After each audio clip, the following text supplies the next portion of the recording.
Live from Muzzy Field on the side in Bristol, Connecticut, the Bristol Blues organization brings you Bristol Blues baseball. Good morning, good afternoon, good evening, wherever you may be watching us. Thank you for spending a part of your Sunday with us here on Doubleheader Sunday as the Bristol Blues face off against the Brockton Rocks. I'm Chris Saunders alongside Matt Pollock. The Blues coming off a win against Nashua, a score of 2-1. The Brockton Rocks defeating the Pittsfield Suns 9-3. The Rocks 26-20. They're tied for first place with the North Shore Navigators, the Bristol Blues 25-20. They're a half a game out of first place. If the Blues can win both games today, they will be in first place. Huge double hitter here at Muzzy Field on this beautiful Sunday afternoon. Chris, you mentioned it. Blues win 2. And bada bing, bada boom. They're in first place with exactly a week left. Imagine that. 7 days from now, the regular season in the FCWL is over. Honestly, really, if you think about it, it flew by. I think, our first couple games we did, we saw a completely different Bristol Blues team, both in play, in terms of player personnel and just how they played the game. And, it's almost like a night and day. I know you've mentioned that many times, Matt, how this Blues team is on a pretty good roll, I would say. And it helps that you have both Kyle Maves and you have Dylan Reynolds. Maves is in the lineup in Game 1. Dylan Reynolds is not in the lineup. I would almost assume he will be in for Game 2 as the Lumberjack is at first base with Casey Bass. The Blues have an opportunity here. They have a tough stretch of games where they play the Brockton Rocks 2 today, and then they play 2, 1 tomorrow, 1 on Tuesday. If they can win 3 out of 4 against Brockton, I think they would sign up for that every day of the week. Well, yeah, you have the two hottest teams in the FCBL here at Muzzy Field. Both of them 7-3 in their last 10 coming into today. You know what? You could argue that these are the two best teams in the FCBL. You can make a case for 1 through 6, really, but I might argue that these are the best two. I mean, the way they've been playing as of late, they're getting hot at the right times. And, you mentioned it, 4 games against each other in 3 days. This can make or break one of these teams' playoff seedings. It very well could. Now the Blues at the center part of the on-deck circle on their side as they're going to do their classic, ready, set, and then they're going to separate and go towards the historic Muzzy Field and step on the field here in Game 1.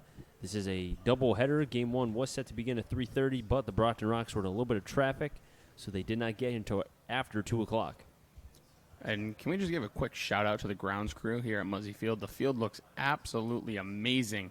We've talked about it. This field has taken a beating as of late between the Mantle World Series, American Legion Baseball, these Blues, other teams that play here, and the grounds crew did a great job getting this field ready for today. It looks amazing. The mound looks gorgeous. That is an amazing part, that the mound looks that good with all the wear and tear it's taken. So shout out to this grounds crew here at Muzzy. We pause and rise for the national anthem. We come back. Lineup and first pitch next right here from historic Muzzy Field.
The lineup for the Brockton Rocks batting first. Eddie Hart batting second. B.J. Murray batting third. Gabby Cruz batting fourth. In the cleanup spot, Evan Slate batting fifth. J.P. Knight in the sixth spot. Anthony Calarco batting seventh. David Driscoll behind the plate batting eighth. Nick Chemiskey. And batting ninth to round out the order, Quinn Crace. Defense for the Bristol Blues this afternoon in Game 1 of the doubleheader. In the outfield left to right, Schneider, White, Beal. In the infield, Maves, Diamond, Roth, Bass. That's third to first. Behind the plate, Sam Loda. And on the mound for the Bristol Blues, making his ninth start of this 2019 FCBL season, is the 6'5" right-hander from Hartford, James Judenis. Judenis, 1-2 with a 4.46 ERA, has made all 8 of his appearances starts. 40 and a third innings pitched, 20 runs, 51 hits, 28 strikeouts to 14 walks. And as you heard Matt say, the 6'5", 220 right-hander from Hartford, his previous game was on July 21st, went 6 innings, 4 hits, 1 walk to 4 strikeouts.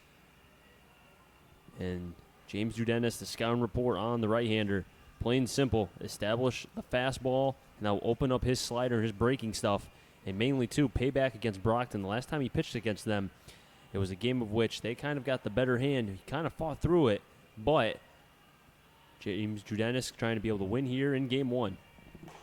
Judenis not as familiar with Muzzy Field as you would think somebody this late into the season. Judenis, just 2 of his 8 starts thus far have come here at home. His first start at Brockton, second start was here. Then he was at Pittsfield, at Nashua, at North Shore, back at Muzzy, at North Shore again, at Nashua. So just his third start here at Muzzy Field. At Muzzy Field this year, he is 0-1. He has 1 no decision. Longest he's gone here is 5 innings. In a 7-inning game, the Blues hope he can give him a little more distance than that, but time will tell how the big right-hander fares here this afternoon. Eddie Hart, Murray, and Cruz. The first 3, paying them get on. Evan Slate. Judenis getting the sign from loaded behind home plate. He is ready. Hart is ready. Here we go. First pitch. Inside for a strike. Good start for Judenis. We're underway. First pitch at 3:40. Hart batting .256, does have a home run, 8 extra base hits. The 0-1. There's the slider, a nubber, and it gets by Roth and into center field. A leadoff single off the bat of Hart. And honestly, Matt, that wasn't a bad pitch, maybe a little bit too high, but a low exit velocity. It just got by Roth at second. That is the 5th straight home game that we've broadcasted that the leadoff man in the first inning for the other team has gotten on. Either via walk, hit by pitch, or a hit. Murray at the plate, batting from the left side, batting .254. First pitch, outside, 1-0.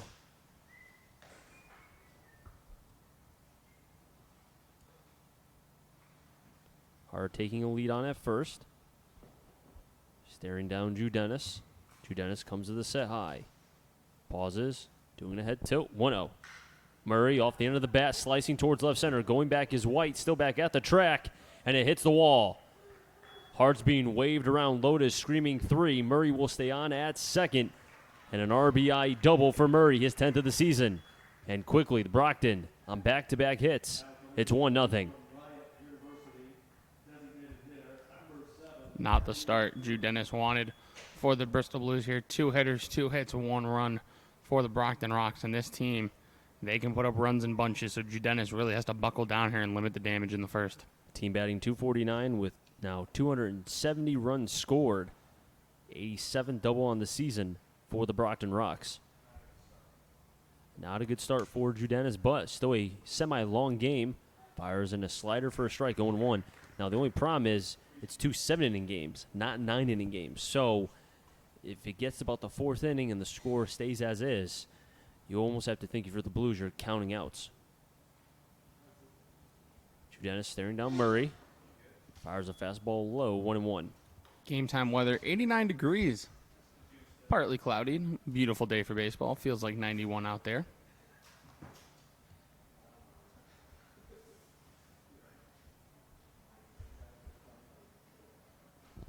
The 1-1. Pitch outside, 2-1. Looked like Judenis kind of hooked that one towards looked to be the glove side for Judenis.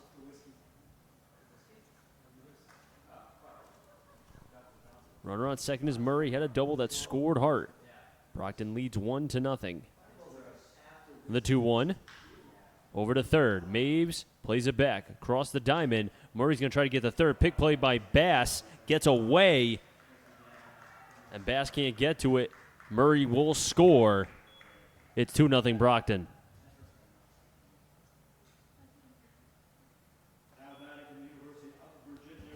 And give the Blues an air. E5 on Kyle Maves.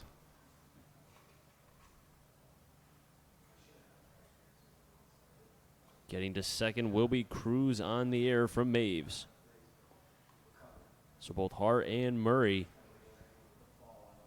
with a 2-0 score. And remember, let's not forget, yesterday, Drew Dennis was supposed to start the game, but he was pulled at the last second because of an injury, and he's starting here in Game 1. And as we say that, we have bullpen action for the Blues already.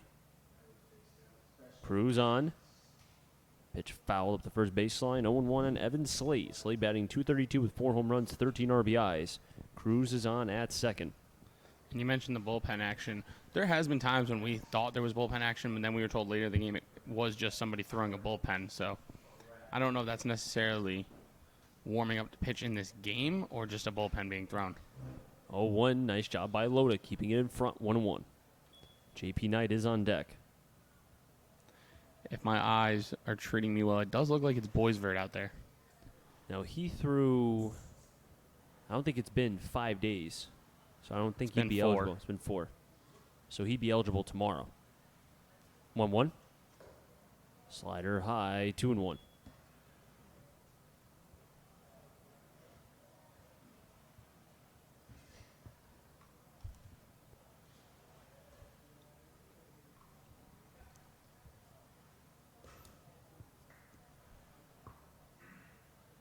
The 2-1. Over to Roth at second. He bobbles it, regains on to first. In time. Advancing to third is Cruz. And the Blues retire their first batter here in the top of the first. With 1 out and a man on third here, if Drew Dennis can get out of here with just 2 runs allowed, you almost take that after the first 2 batters. If you saw those first 2 at-bats and you said he's only given up 2, I think you're signing up for that. You're feeling all right. JP Knight at the plate. Slider high, 1-0.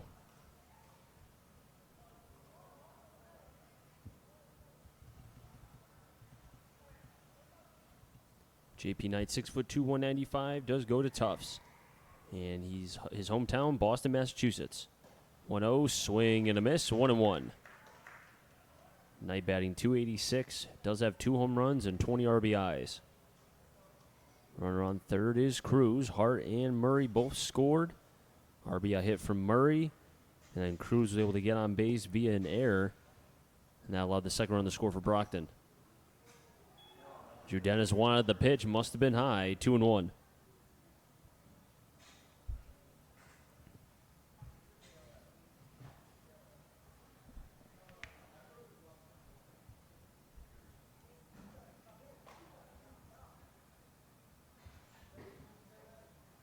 The 2-1.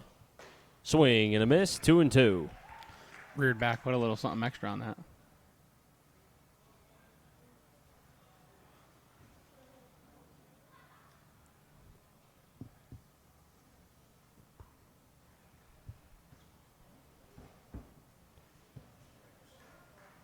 Drew Dennis pausing, Loda setting outside. Pitch way up and looked to be high and away, 3-2. Calarco is on deck, Driscoll on double deck.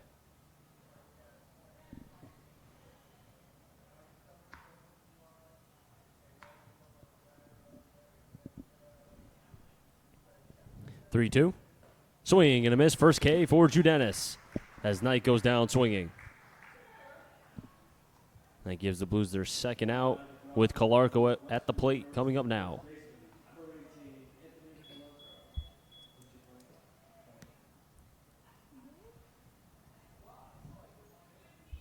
Calarco, a sophomore at Northwestern, 6'3", 215. First pitch to Calarco. Going to be off balance swing, 0-1. Driscoll is on deck. Chmiski on double deck.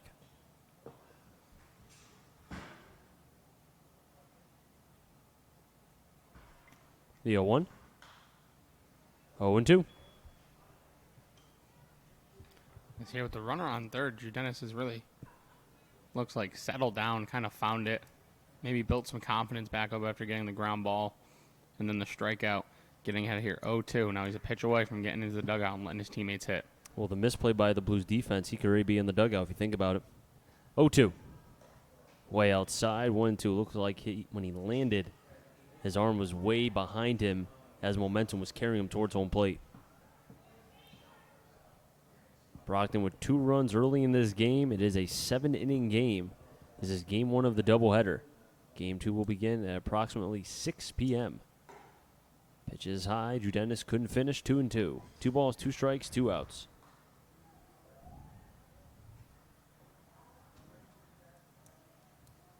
And 2 runs, you could say, for both these offenses will not be enough. I think Brockton and the Blues will score.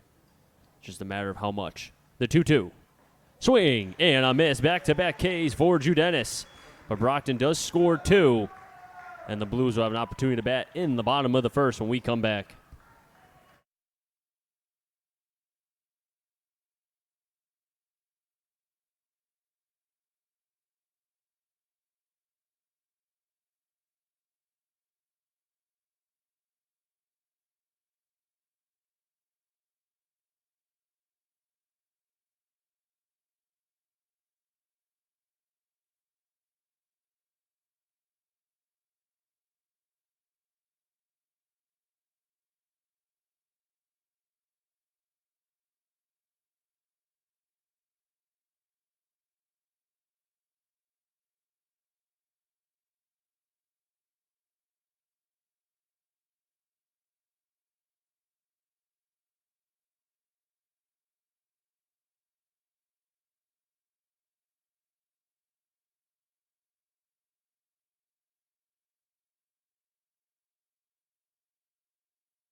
Brockton scores 2 in the top of the first, and all the Blues have an opportunity to bat.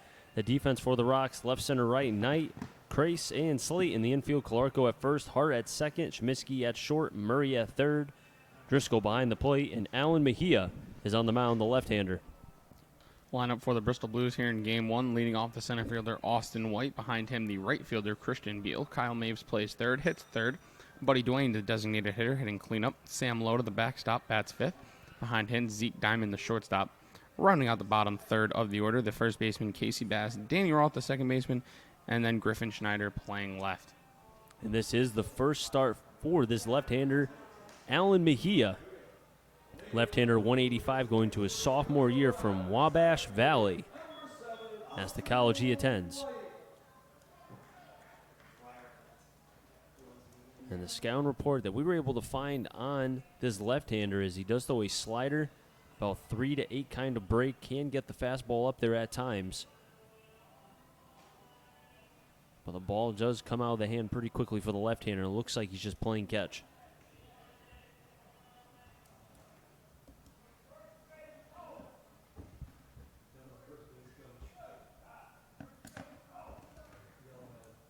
First pitch. Up and away, 1-0 on White. White batting .320 with a home run, 22 RBIs.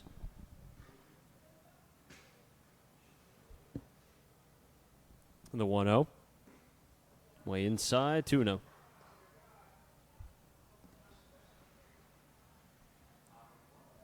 How many times have we seen this Austin White with already a 2-0 count? Murray playing in on the grass, the 2-0. Inverse strike, first one thrown by Mejia today, 2-1.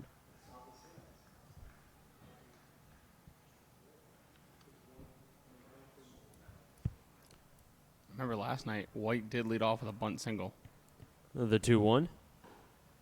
Same pitch, equal result, 2-2. White asking the umpire, okay, that's the zone.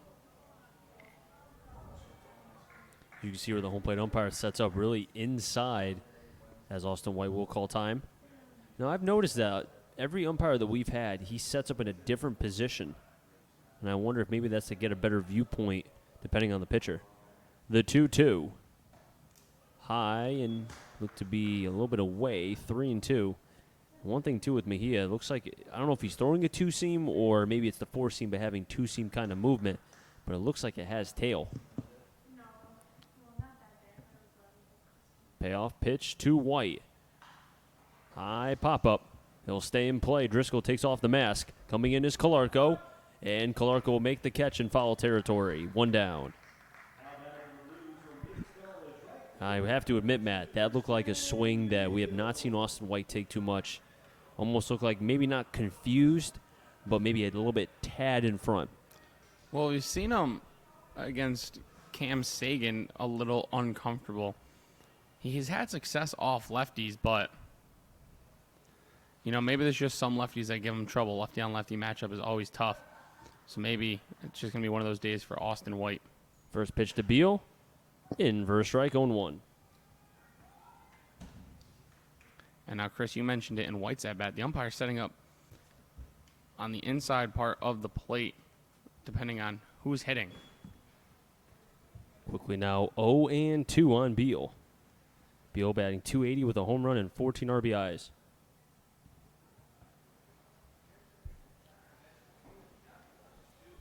Kyle Maves is on deck. Beal with a rare hitless night last night, 0-2. Pitches high, 1-2. 5 strikes to 3 balls early in this game for Mejia. Mejia sets the glove near his face, a la Andy Pettit. The 1-2 to Beal. Towards center, but right to the glove of Crace. 2 down.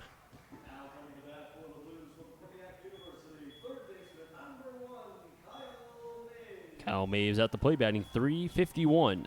7 extra base hits and 7 RBIs. Maves has had a hit in every game since July 20th, trying to continue his hit streak. And 6 of the 7 games, he's had at least 2 hits. Buddy Dwayne, the DH, is on deck. Sam Loda behind the plate here in Game 1 is on double deck.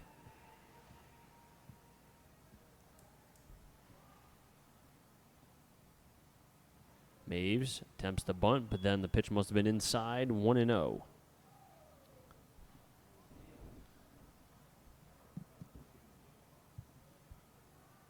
Blues a half a game out of first place. The Brockton Rocks tied with North Shore for first. The 1-0. Outside, 2-0.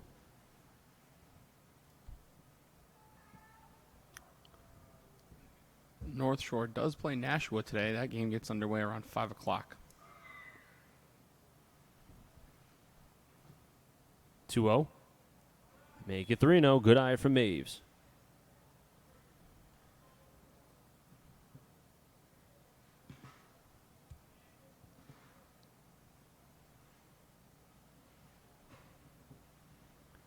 Driscoll setting up outside on the 3-0 pitch. And that was a good spot, but Driscoll couldn't glove it. And Maves will reach on at first. The dreaded 2-out walk. And Maves does have 7 stolen bases on the season.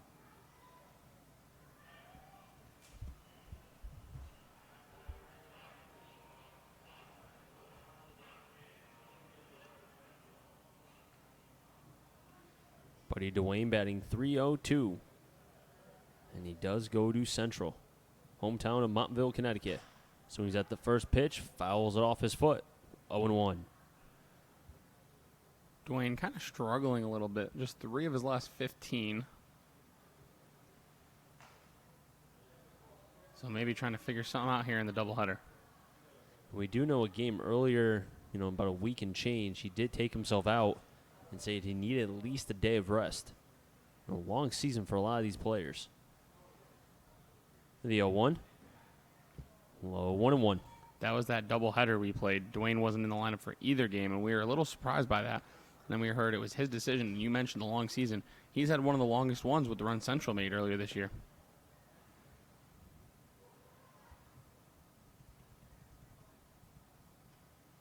The 1-1. Foul up the third baseline. 1-2.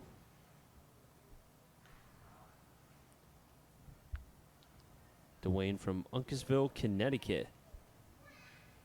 Right-handed hitter, also a third baseman, and was an all-star for the Blues. As he wants to call time. Mejia with 2 straight, pop out and a fly out, walked Maves on 4 straight pitches, and now is ahead in the count 1-2 on Dwayne. Maves taking a lead. He holds, stays. Off-speed pitch outside. Mejia wanted that pitch called a strike, but it was low, 2-2. That looked to have been the changeup, and I have to say, man, it looks like he kind of slowed down on that pitch. Yeah, well, Buddy Dwayne does a good job of slowing pitchers down who are in a groove. He takes a lot of time in between pitches, really doesn't rush into the box. 2-2. Towards right side, Slate coming in, and will make the catch for the final out. So the Blues do strand 1. No runs, no hits, no errors, and 1 player left on base. We get to the top of the second. 7-8-9, Driscoll, Shemiski, and Crace. We come back.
Seven, eight, nine. Driscoll, Shemiski, and Craze. If any of them get on back to the top of the order with Eddie Hart.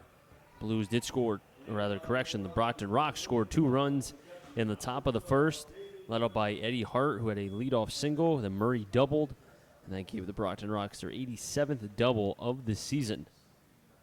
And Driscoll was batting .333 with limited at-bats, only less than 6, but does have an RBI.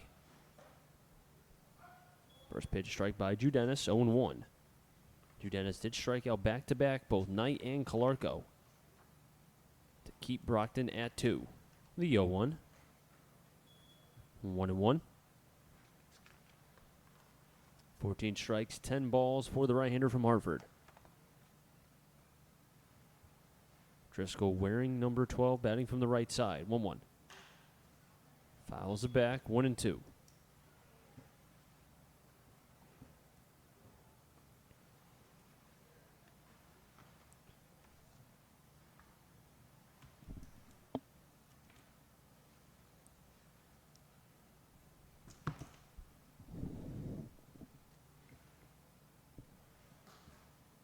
Outside, 2-2.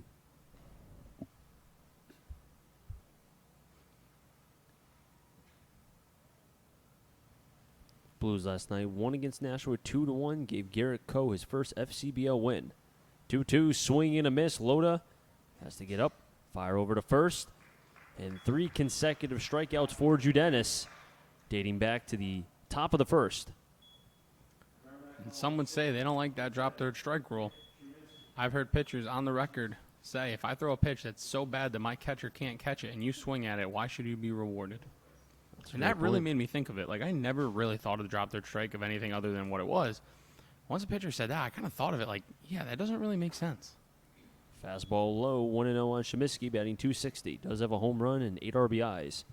This team as a collection has 35 home runs. The 1-0. Chopper over third, but foul. And it looks like we do have a switch of positions. Zeke Diamond playing third. Kyle Mabes is playing second. So that means Roth must be at short. Roth is at short, yes. Breaking ball inside, 2-1. That's probably a move based on the throw Maves made from third. Maybe just more comfortable. A shorter throw at second. The 2-1, 3-1.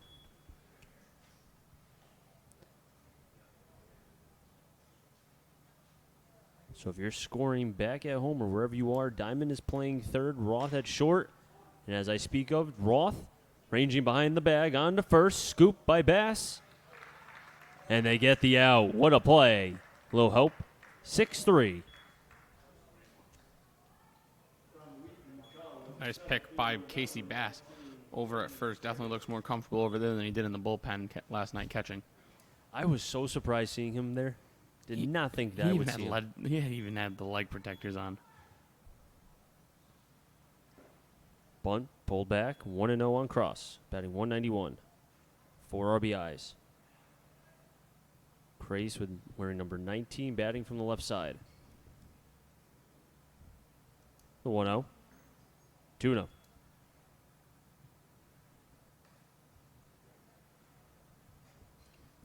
I wonder why he had to catch. Maybe he wanted to. I mean, it wouldn't surprise me if he wanted to. The 2-0. 2-1. That was a big, healthy 2-0 swing there from the 9-hitter for the Rocks. Eddie Hart is on deck. Murray is on double deck.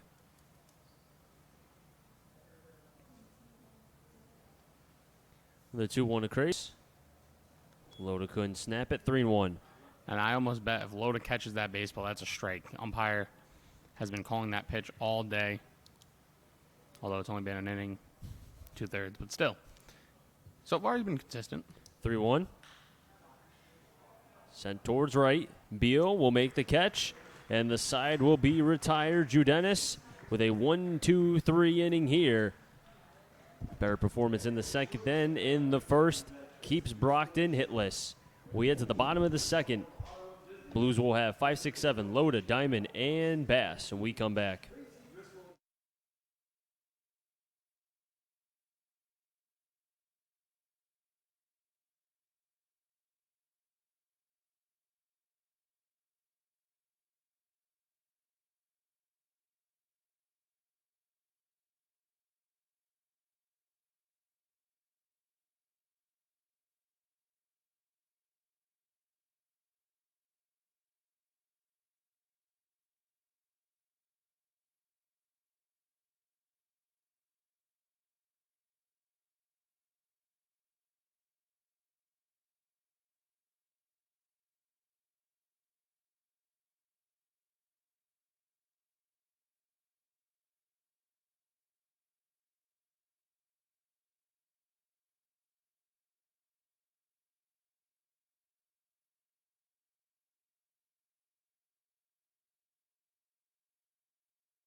Bottom of the second, 5, 6, 7.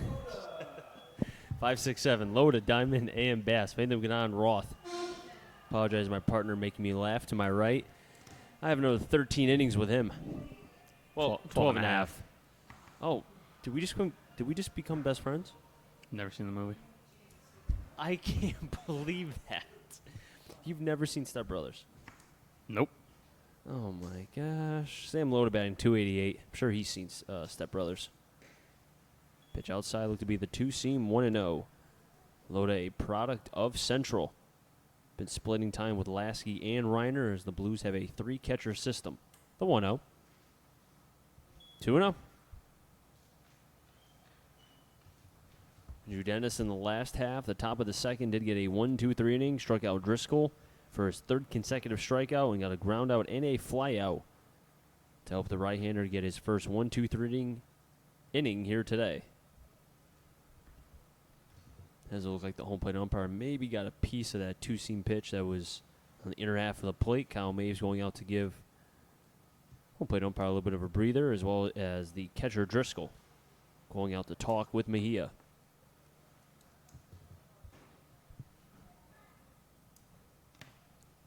Mejia throwing from the third base side of the rubber. The 2-0. Slider that didn't slide. 3-0. Chris, you mentioned in the first, Mejia does look like he's slowing his whole body down when he's getting ready to throw the off-speed stuff. Blue, something I'm sure they've picked up on. That's the fastball. 3-1 has to come all the way back.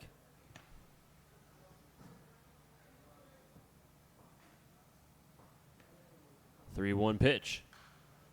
Foul back by Loda, 3-2. I'm trying to think. His delivery reminds me of somebody, but I can't think of it off the top of my head. I can see the delivery. I just can't see the name. The speed of it only almost reminds me of like a left-handed Alex Cobb almost. 3-2. Swing and a miss. First K for Mejia. And Zeke Diamond up to the plate now, batting .336. That was a good pitch from Mejia, throwing that breaking ball inside after throwing so many pitches in that were maybe uncompetitive pitches and then going a couple away. Loda did not expect to have that pitch come all the way barreling into the inner half of the plate. Loda pulls the bunt. 0-1. That pitch was a little bit too away from the barrel. Casey Bass is on deck. The lumberjack. 0-1 to Diamond. There's the curveball again, 0-2. And you could see that kind of break, actually, correction, it's the slider, having that 3-7 kind of break going to the inner half of the plate.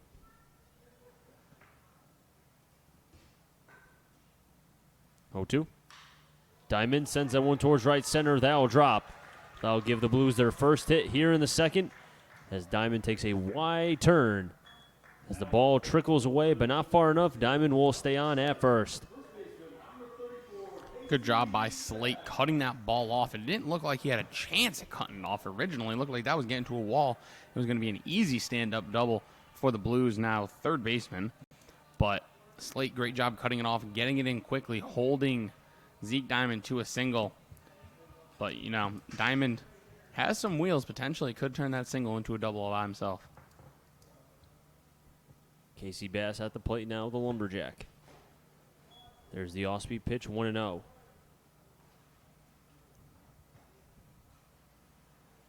Mejia does go to Wabash Valley. Diamond taking the lead on at first, throws back as Diamond dives into first.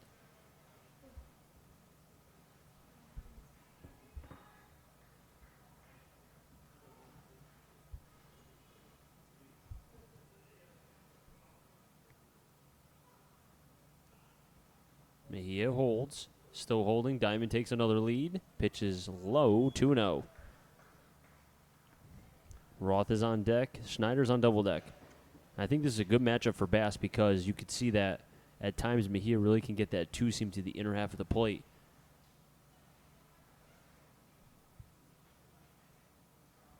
The 2-0.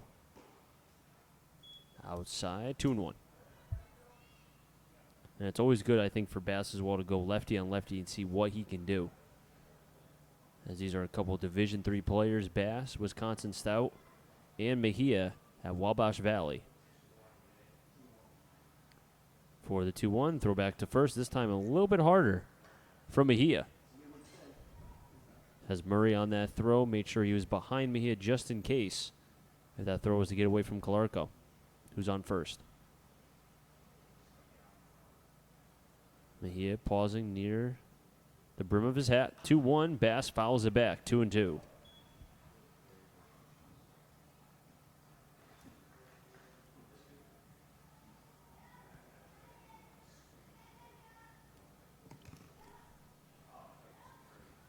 Bass with an even count. 2-2 with 1 out.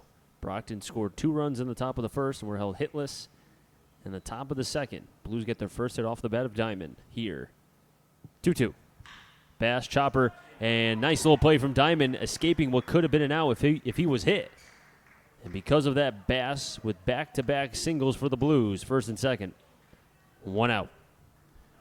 Middle infielders were playing double play depth, opening up both 5-6, pardon me, and the 4-3 holes, especially with Calarco holding on Diamond. Bass, good job pulling it through the right side, finding the hole. Diamond had to hit the trampoline really quick to get over that baseball. Moves to second, and now the Blues potentially got a little something going on. 2 on, 1 out. Danny Roth at the plate now, batting .262.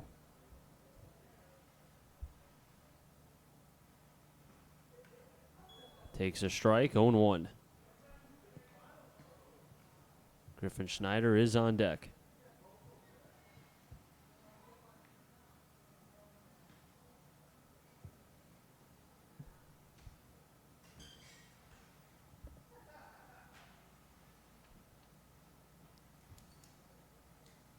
The 0-1. Roth fouls it away, 0-2. Diamond at second, Bass on at first, back-to-back hits for the Blues.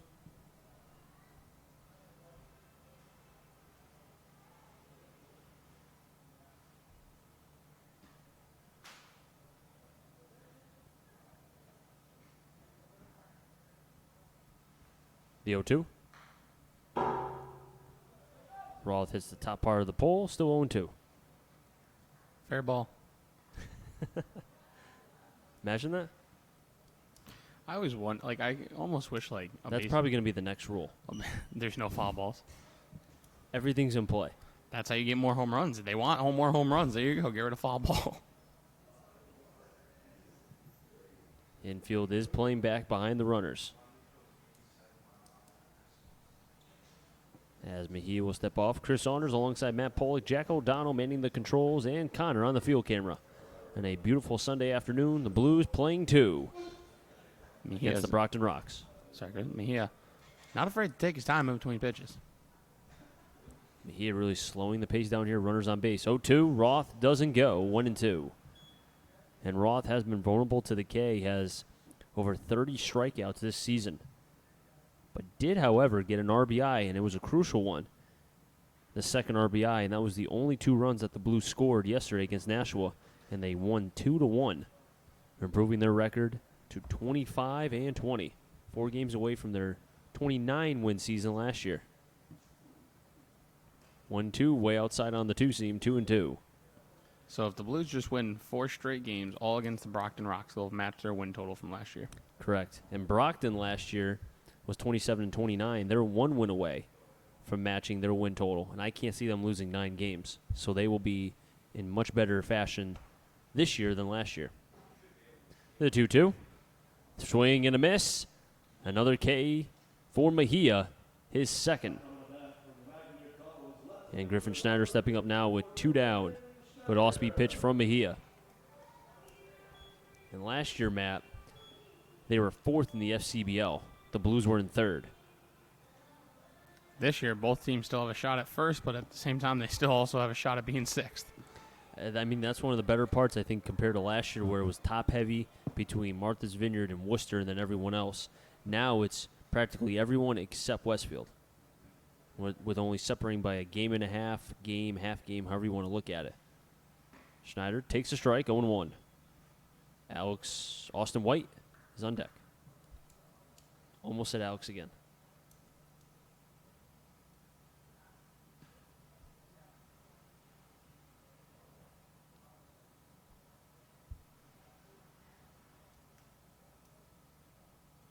The 0-1.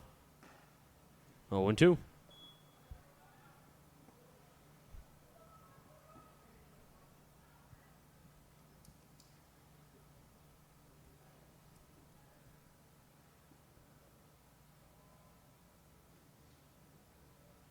Diamond still on second. Bass at first. 0-2 to Schneider. Nice block from Driscoll, keeping that in front, 1-2. Big stop there. Keeping these runners at first and second. Mejia strike away of Schneider from getting out of this unharmed. Both outs have been recorded via the K, Swing, Loda, and Roth. Loda to start off the game, Roth for the second out. 1-2. Off the end of the bat through the 5-5 hole and into left field. Ronnie's going to wave around Diamond. Hill scores. He tags home plate. It's 2-1. Brockton only has a one-run lead. RBI single. 5th RBI for Schneider. And Austin White at the plate now. Bass at second.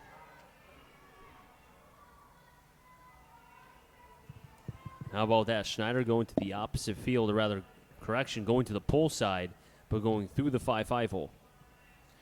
A good at-bat by Schneider there. Fell down early, 0-2. Really could have given up taking his head out of it, but he stays in the at-bat, pulls one through the 5-5 hole. And just like that, Blues cut this lead in half. And the Blues have the tying run on second. Pitch way outside. 1-0 to White. And I can tell you right now, if those pitches are nowhere close, White will not chase. Austin White, a very patient hitter we've seen all year long. Will not expand the zone whatsoever. 3 hits in this half inning for the Blues. The 1-0. 2-0. And as we've said many times already, Mejia really slows down when there's guys on base.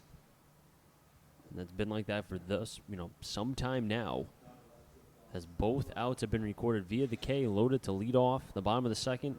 Roth for the second out for a Schneider single through the 5-5 hole. 3-0 on White. Christian Beal at the plate. It seems like no matter who is pitching, Austin White is going to be a tough out for any FCBL pitcher.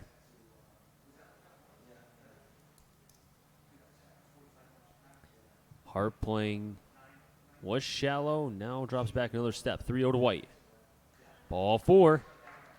And Austin White, who leads the FCBL in walks, continues. Bases full of Blues.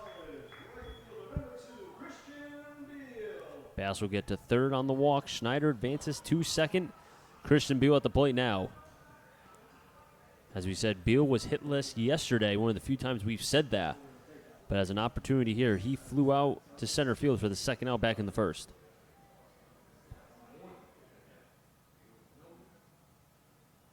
Left on right here, left Mejia, right Beal.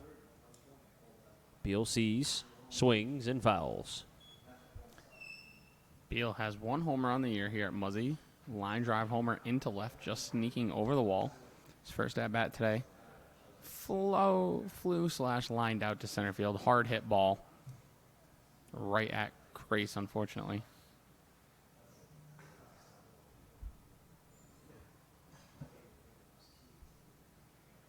The 0-1.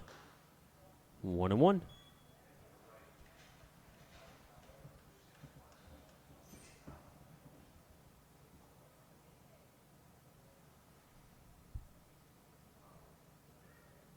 Looks like Tyler Boisver is catching Sam Beadle's bullpen. The 1-1. Good breaking ball. That was the slider. 1-2. If that's 22, that's Boisver. Yep, that's what it is.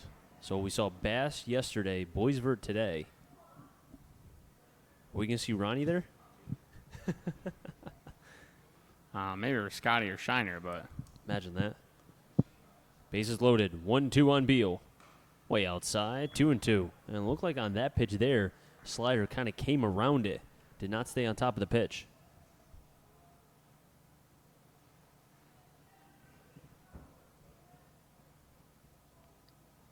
Maves on deck, Dwayne on double deck.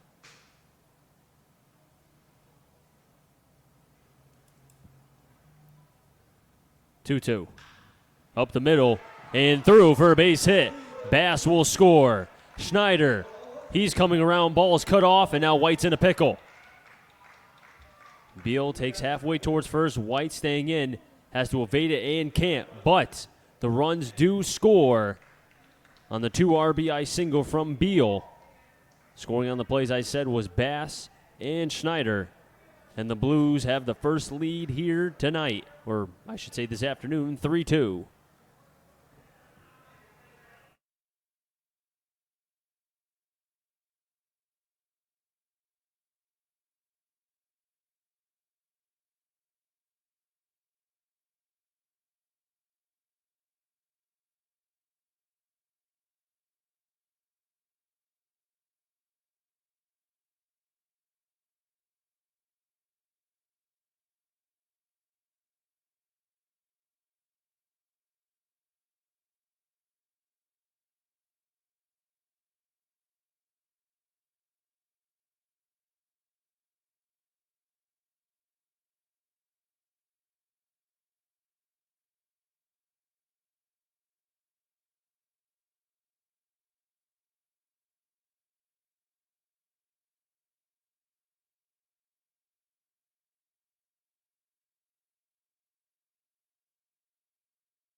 Top of the order, Hart, Murray, Cruz, Van de McDonald, Slate.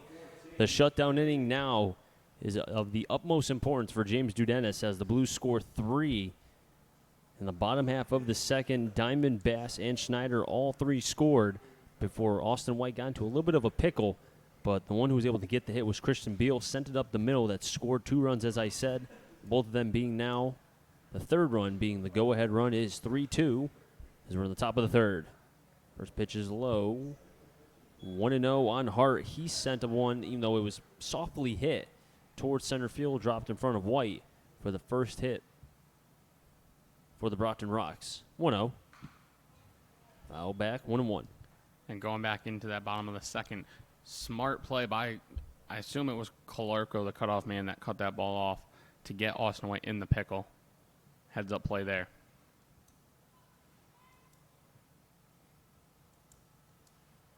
The 1-1. A little bit extra cheese on that one, but it was high. 2-1.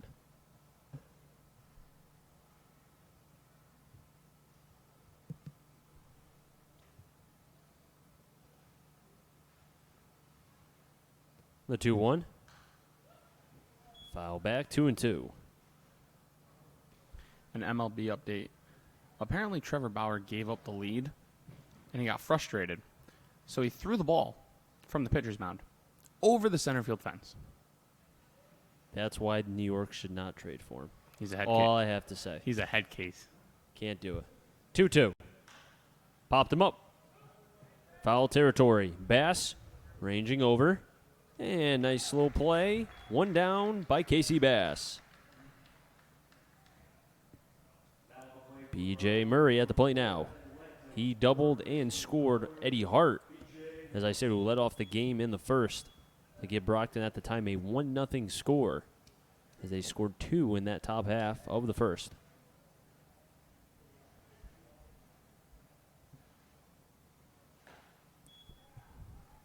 Oh, and 1. Nice pitch from Drew Dennis. Throwing that breaking ball for a strike as Kyle Maves at second base, jumping, getting his arms and legs loose. The 0-1. Sharply hit and gets away from Maves and into right. Third hit for the Brockton Rocks and second hit for Murray. He's 2 for 2. Brockton has had 2 hits in the first and now 1 here in the third with Gabby Cruz at the plate. Cruz reached bases last time. on an error by the then third baseman Kyle Maves. Since Maves has moved to second, Diamond from short to third, and Roth from second to short. Little merry-go-round on the infield. Swing and a miss from Cruz, 0-1. That was a healthy cut. And Cruz does have 3 home runs on the season. Leads the team in average.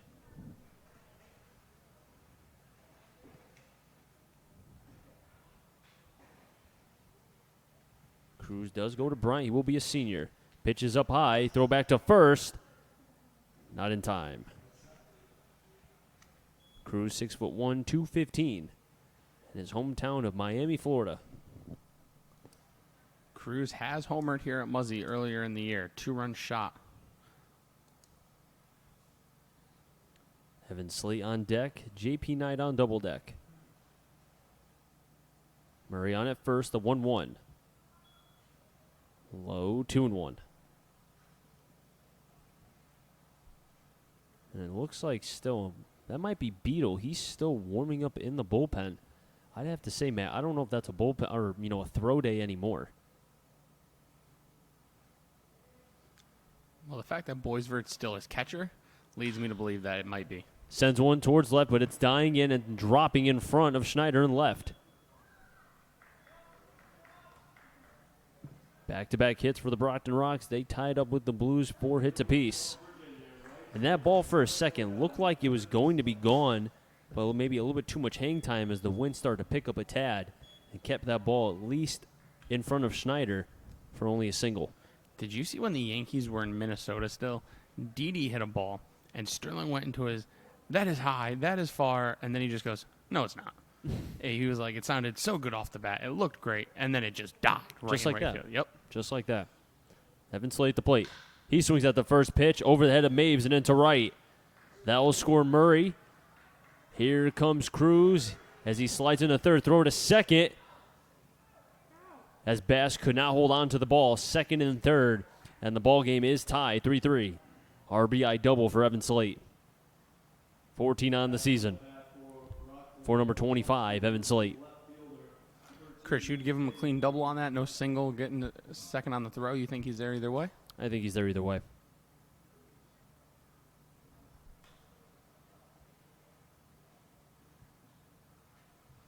So, yeah, back-to-back-to-back hits for the Brockton Rocks. And they score the run, the shutdown inning of Vage Judenis. JP Knight at the plate now. And the official score did give him a single advancing to second on the throw. All right, so it will be a single on the throw. Or a single and then advancing to second on the throw.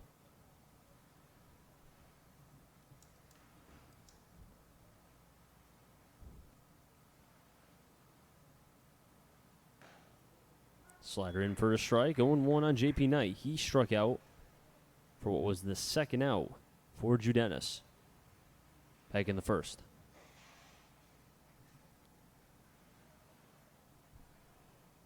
Five hits for Brockton, 4 for the Blues. The 0-1. Foul back, 0-2. Calarco on deck. Driscoll on double deck.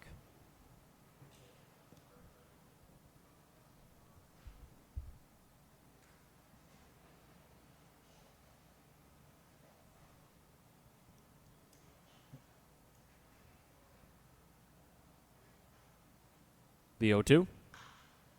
Foul back. We'll do it again.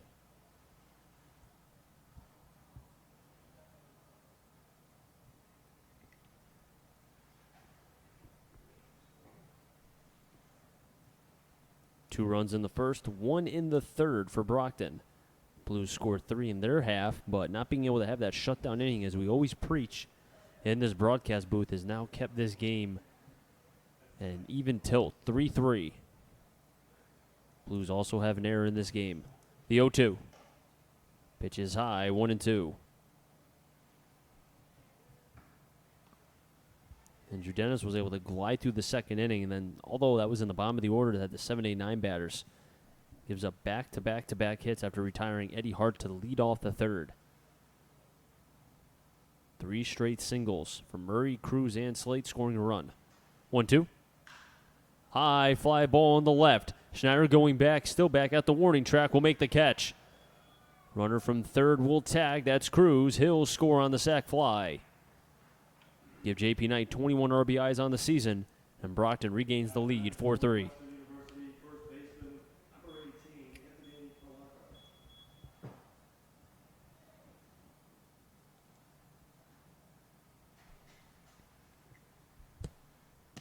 Anthony Calarco at the plate now. He also struck out to end the top of the first, as he was a strikeout number 2 of 3 consecutive strikeouts for Judenis between the first and the second innings. Pitch hits Calarco, and he reaches. And I don't know about you, Matt, but it just doesn't seem like Judenis the mechanics do not seem to be all right there for the right-hander from Hartford. No, something's definitely off with Judenis here. Doesn't have great stuff. He looks uncomfortable almost, doesn't have confidence. And it's a big mental game. But if you're the Blues, you're sitting here like, we still got 11 innings worth of outs to get here today. So we need some kind of length from you. You know, we can't pull you here in the second or third. We need you to give us at least, ideally 5. But at this rate, I think you'll take 4. And as I said before, too, I know this Blues team will score, but it's a matter of can you stop Brockton from scoring. Fastball high. That looked to be a pitch that Judenis, angry fastball at that. 1-0 on Driscoll. And one thing I talked about with you, Chris, before you came on air is, and no disrespect to anybody in the Blues lineup, but they are resting some of their regular starters in Game 1, Miller, Reynolds. So, runs won't be as easy unless somebody in the Blues lineup can step up. And we've said how both Brockton and the Blues are probably 1 and 2 best in the FCBL. I have to say, I think the Pittsfield Suns are just as well up there. I think all 3 you can kind of trade in and out. But as we've said also, too, 1 through 6, pull them out of a hat and see which one's better. 1-2. Swing. And it will be now 1-2.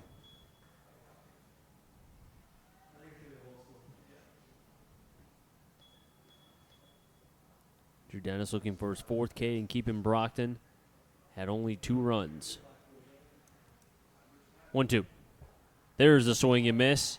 Loda gets up, fires it over to first, and the side will be retired. But Brockton does get 2 runs, an RBI from Slate, a sac fly from JP Knight on 3 hits. No errors. They do leave a couple runners on base.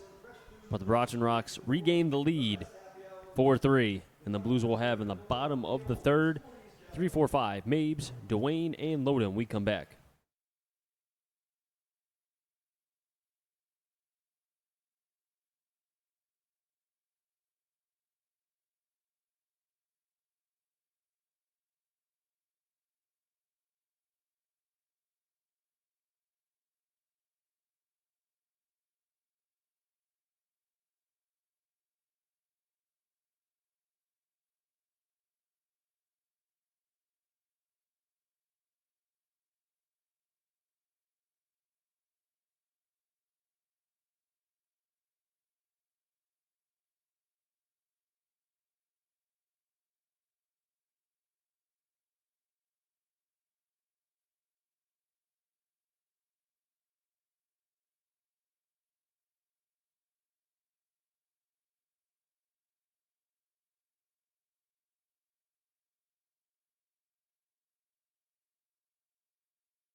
Three, four, five. Maves, Dwayne, and Loda. If any of them get on diamond, Maves walked and was left stranded on at first, back in the bottom half of the first inning. Brockton scores 2 runs, an RBI single for Slate, and he advanced to second on the throw. And then a sac fly by J.P. Knight that scored Gabby Cruz. And it gave the Brockton Rocks a 4-3 score here in game 1 of the doubleheader between the Brockton Rocks and the Bristol Blues. Chris, I'm not one that likes to complain. Just kidding, yes I am. But if this game continues at this pace and game 2 has a similar pace, I am going to be a very unhappy camper. Well, as Maves, another bunt, but right back to Mejia. Like a cat, tosses over to first, 1 down. This time, the bunt play by Maves didn't work. 1-3 in the book. Buddy Dwayne at the plate now. As long as Mejia does not have any base runners, I think the pace will be a little bit quicker. Yeah, he really did slow down with runners on base, but Maves trying to go to that little swinging bunt yet again. It almost looked like Mejia was ready for it. That was his backhand side. He had to field that on. I think Maves would have liked to get that, obviously, would have liked to get that a couple more inches away from Mejia, closer to first base than he did to the second baseman there. But not a bad idea trying to get something started here when you're down a run, especially when it's only a 7-inning game. Dwayne, 0-1 count. Mejia working quickly now from the stretch, or rather from the windup, sends that one towards right. And that'll drop and get away from the right fielder, Slate. Dwayne hustling down Slate near the right field foul line. Throws it in. It's cut off, and Dwayne will get on to third. Ball cut off by the third baseman, Murray. And just like that, the Blues have the tying run at third. That's got to be a triple for Buddy, right? We'll wait to see what Game Live says. And they'll give him a triple. Buddy Dwayne with the triple. Buddy Dwayne showing off the wheels. 5th extra base hit on the season for Buddy Dwayne. And Sam Loda at the plate now, as I said, with the tying run at third. First pitch inside, 1-0. That is Dwayne's second triple this season. And now here comes the slow pace of Mejia. Works very methodically with runners on base. The 1-0. Fires in the slider, backdoor pitch, 1-1. Zeke Diamond on deck, Casey Bass on double deck. Now the first baseman, Calarco, will come in on the lip of the grass. The 1-1. Chop up the third baseline, but foul. As Murray retrieves it, but no harm, no foul. 1-2 count on Loda.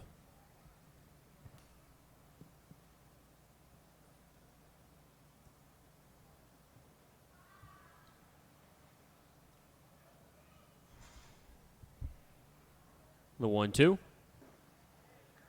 Pitch off the plate and low, 2-2. Good job there by Loda to hold. Looked like he wanted to swing. Read the pitch a little late. Held up.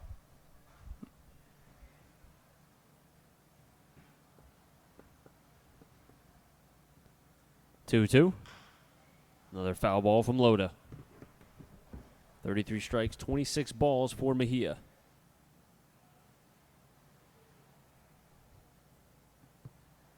As you said, Matt Calarco pinching on the grass, the lip of the grass at first. Murray about maybe a foot and a half away from the third base side of the grass at third base. 2-2 again to Loda. Called strike 3. Loda down on strikes. Loda doesn't like it. And that was a very late call by the umpire. Unless he said it sooner, we just don't hear him. But And that's a catcher, too. Loda has been behind the plate now for 2 innings, 3 innings, and he knows the strike zone, so maybe he thought that pitch was a little more expanded. well, I thought this umpire was more of an inside caller. Gives that outside corner there against Sam Loda. First pitch high to Diamond, 1-0. He got the first hit for the Blues and came around to score back in the second inning, of which the Blues scored 3 runs.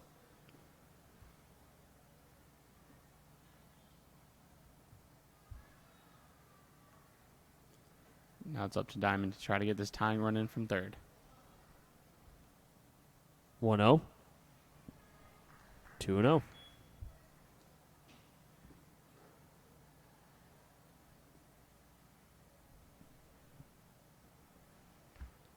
just staring down at the baseball, trying to get away from what it was, a runner on third with one out.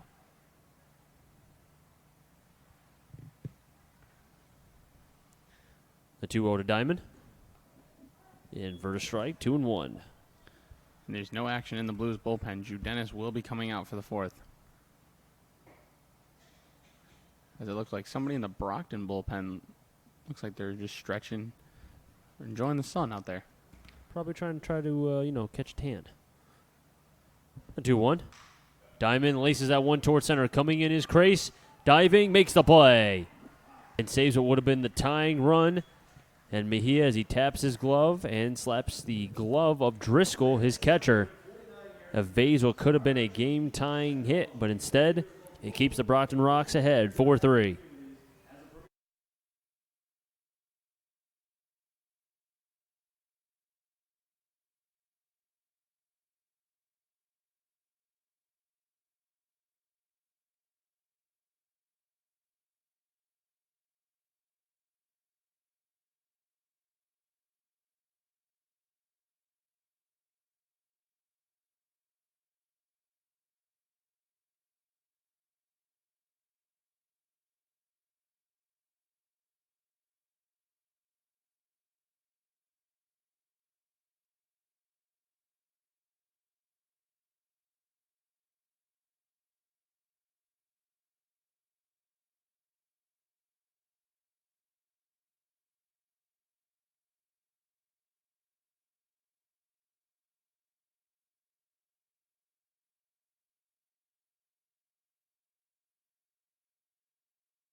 Eight, 9 then top. Nick Shemitsky, Quinn Cross, Eddie Hart.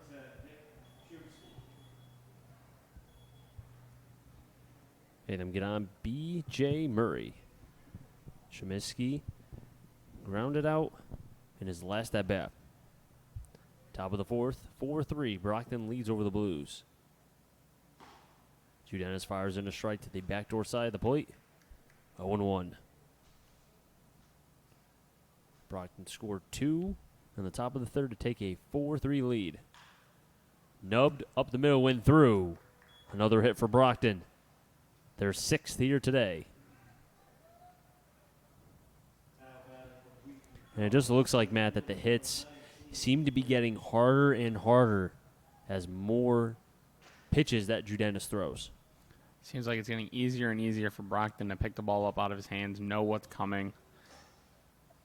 He hasn't really had anything other than a fastball, so Brockton kind of just sitting there waiting for it in the right spot that they like and able to get hits and drive in runs. And first pitch inside, first strike, 0-1 on Quinn Crace.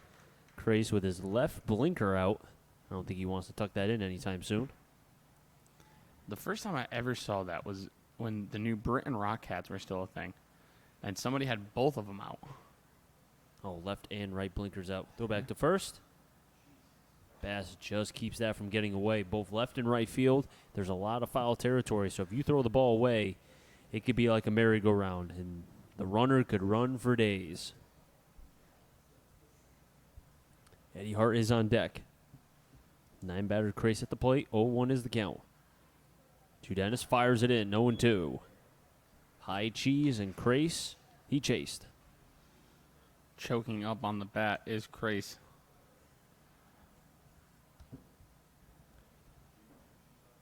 Crace, a senior at Wheaton, 5'9", 175 from Maplewood, New Jersey.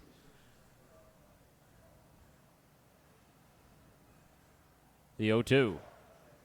Pitch way up higher than usual, 1-2. Drew Dennis tried to go for the swing and miss.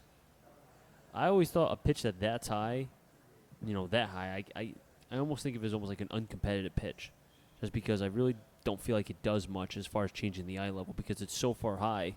I mean, off the hand, basically that's going to be a high pitch. 1-2. And that'll hit Crace. First and second, nobody out. Chemiskey on at second, Crace on the hit by pitch. And just as it looked like Drew Dennis was going to get a big strikeout there of the 9-hitter for the first at-bat. And it sounded like it hit the knob of the bat. Maybe it was the guard. I didn't see if Crace had anything on, but... No, he didn't have an elbow guard on. Because it sounded like a loud thud, if anything. Nobody from the Blues complained, though, No. so... I mean, they have probably the best view out of all, everybody. Eddie Hart at the plate now again. He's been on base once as he popped up to base and foul territory in the third. A 1-0 count. Pitch was outside. Hart was the only one not to reach before back-to-back-to-back hits and a sac fly. Held Brockton with a 4-3 lead now. 1-0. Breaking ball, 1-1.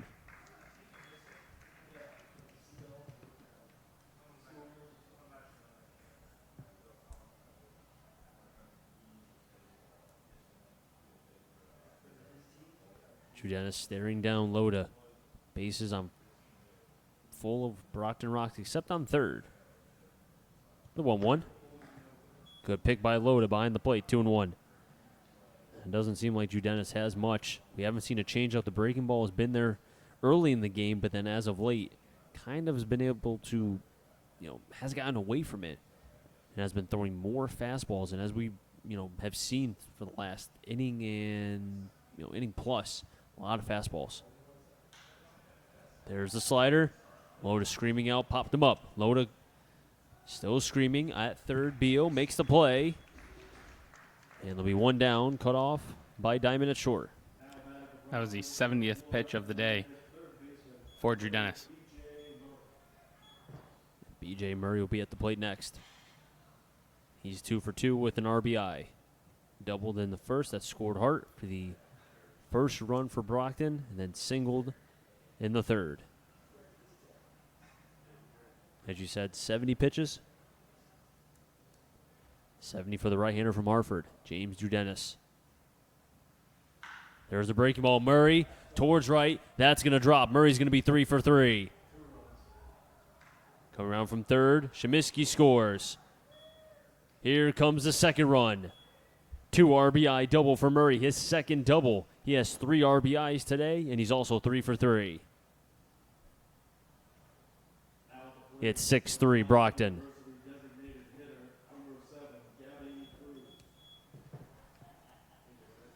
And B.J. Murray just doing everything right at the plate. You mentioned it, 3 for 3. He's got 3 RBIs. He has 2 doubles. He's scored a run already. And Drew Dennis just does not look comfortable out there. And you know who's really been hurting him? B.J. Murray. Has 3 of the 6 runs for Brockton. Fastball fires it in, swing and a miss from Gabby Cruz. Evan Slade is on deck.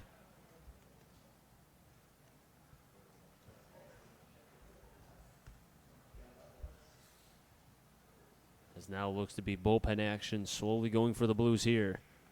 Change up high as Drew Dennis is not happy. You know what I feel for him? Frustration not being able to have that pitch, that change up, that third pitch. And when you're facing a team like Brockton who can hit fastballs, and if you hang it, they'll bang it. And they've been doing that tonight.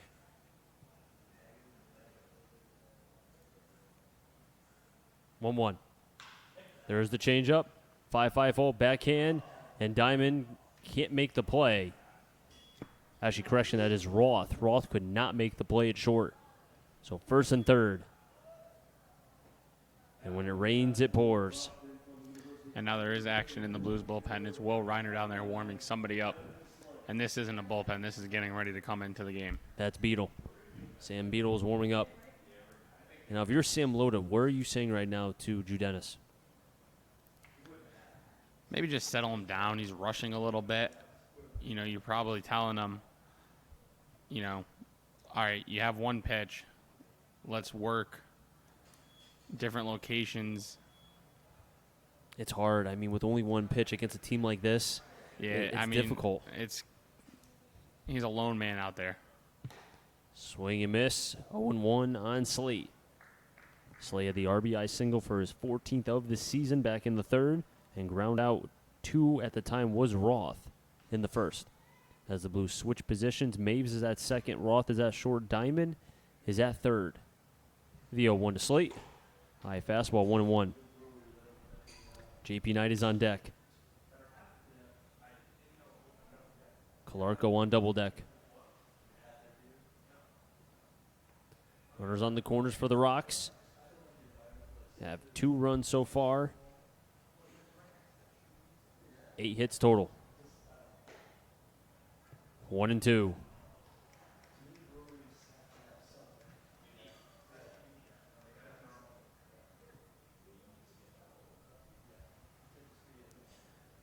Back-to-back innings that the Brockton Rocks have had 3 hits, had 3 in the third, 3 here in the fourth with a chance for more. Dennis looking for a double play here. 1-2 to Slate. Called strike 3. Slate down on strikes. 4 Ks for Dennis. And JP Knight, who is one of those 4 Ks, is coming up to the plate now. And remember, there was a point in this game when Dennis looked really good. It looked like he had settled down. He retired 4 in a row He between the second and the third. He had 6 in a row if you go from the first, second, and then the one hitter in the third. And a stretch of 3 Ks in a row there, ending the first with 2 and then 1 in the second. Thought he was going to be able to settle down, but... Dying Quail, that will drop into right. Murray will score, trying to get to third. Is Cruz, and he will. Runners on the corners again. Knight with another RBI, his second today, and his 22nd of the season. 7-3. It's all Brockton. And Anthony Calarco at the plate now.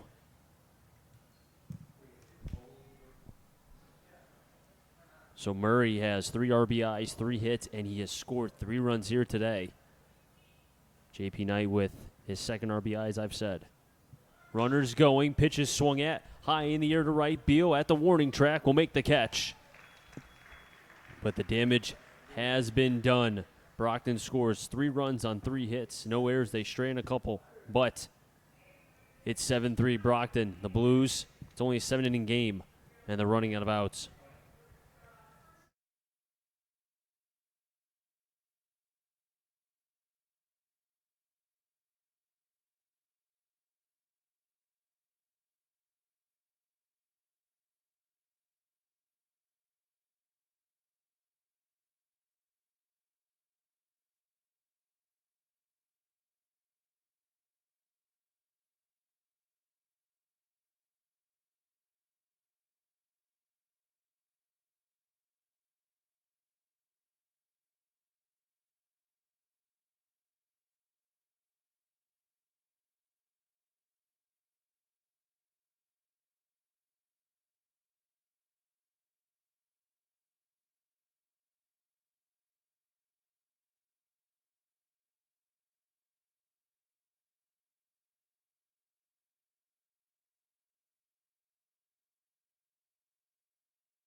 7, 8, 9. Casey Bass, Danny Roth, and Schneider. If any of them get on back up to the top of the order, Austin White. Brockton scores 3 runs in their half of the inning, the last half in the 4th.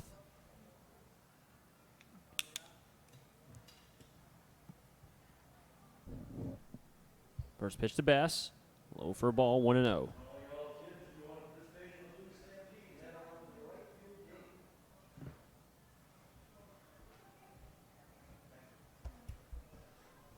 The 1-0 to Bass. Gets away from Driscoll, no harm, 2-0. As the sun was out for a second, but then covered by the clouds as time goes on here. It's almost 5 o'clock here in Muzzy Field, Bristol, Connecticut. The sun's starting to move down towards left field behind the trees, but won't be behind there for another maybe hour and a half. 2-0.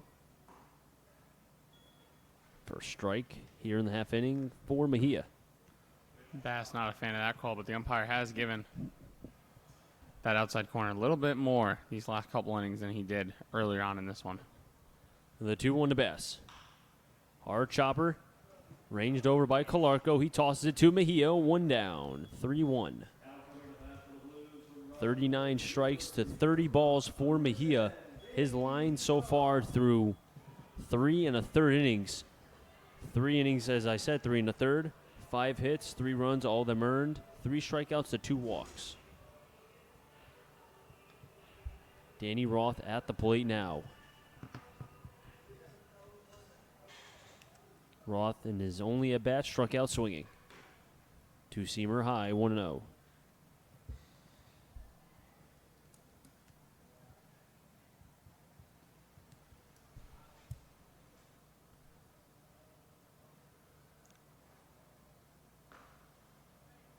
Two knows the count. Schneider's on deck. Roth, who does go to Roger Williams, ring number 10, is in the infield for the Blues, playing shortstop. The 2-0. 3-0. And Sam Beadle will be coming in relief for the Blues in the top of the 5th, as James Dudenis' day will be done.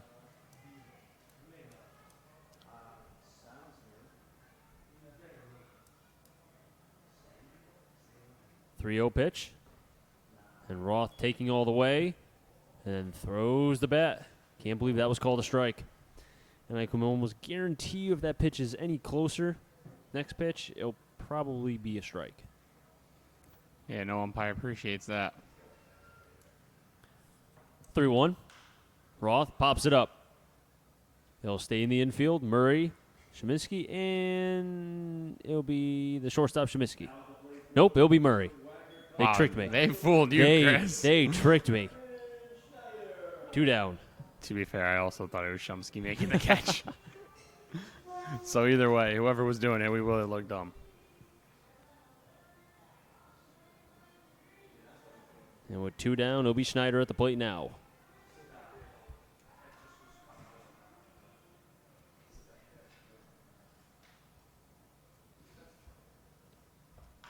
Schneider swings at the first pitch. 1 hopper over to Mejia. And now as Schneider kind of just stopped running and tossed over to Clark for the final out. That was a strange play all around, but regardless, a 1-2-3 inning for Mejia, his first one today. It's 7-3 Brockton.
7, 8, 9. Driscoll, Shumsky, and Cross. Made them get on back up to the top. Hart.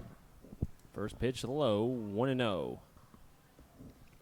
And new pitcher on the mound. It will be Beetle from Keystone as James Judenis' day is done. 4 innings, 7 runs, all of them earned. 9 hits, 5 Ks, no walks. High pop-up. Loda takes off the mask. He may have room. Still staring it down. And he'll get out of play. 1-1.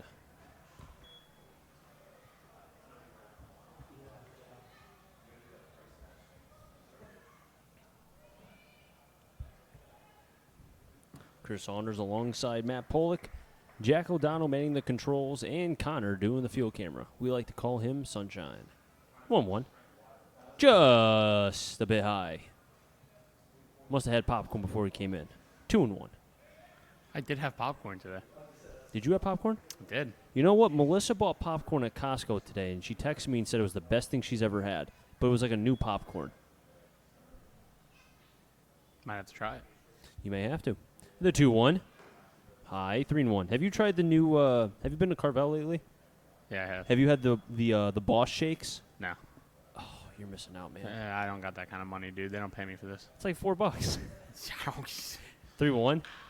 Roped past the third baseman Diamond and into the Blues bullpen. Driscoll will stay on at first as what looked to have been the left fielder Schneider cut the ball off and was able to keep Driscoll on at first base.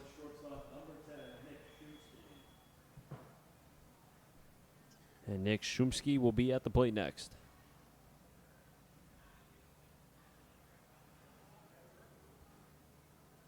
Shumsky singled up the middle for his first hit back in the fourth. And that was a 3-run top of the fourth. Beetle surrenders his first hit. Shumsky takes a strike, 0-1. What's your favorite ice cream? I'm a big mint guy. Like chocolate chip mint chocolate chip, whatever you want to call it. Carvel has soft serve mint that I really like. Really? Yeah, but mint chocolate chip normally is the wave. Pitch is high, 1-1. I like cotton candy too. Oh, the with the little rainbow. I mean, they're not sprinkles; they're like circle sprinkles, whatever you want to call it. Right? Yeah, some places have them, some don't. It's really good. Loda expecting the breaking ball, gets it, but it's low. 2-1. Cross is on deck. Hart on double deck. Crace, I should say. Crace is on deck. Hart is on double deck. Beatles pitch. Hard hit up third baseline and foul. And I can tell you this much. There's been a lot of hard hit balls that have been hit up between both first and third baselines. It seems, at least in this first game thus far, there's not been a lot of soft contact from Brockton. No, they hit. It's not a secret. And, Chris, you've mentioned it a couple times. They're going to score. And the question for the Blues is, can you outscore them? Beetle sends the breaking ball. It's outside. Coming in is White. Towards right center. Makes the play. And a good first jump from the center fielder, Austin White. Yeah, you talk about it. Very important for outfielders, especially in center. That first step. Austin White, good first step there, helping him get to that ball that looked like it was dying quickly. At first, I didn't know if he was going to get there, but shame on me to underestimate the URI product. Quinn Crace at the plate next from the left side. Beetle gets the first out and a fly out to center. Fastball's high, 1-0. Eddie Hart is on deck. B.J. Murray on double deck.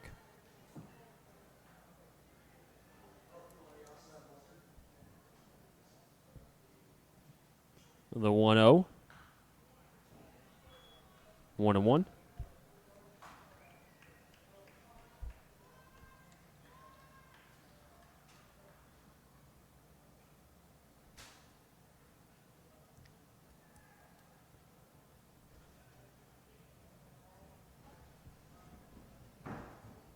The 1-1.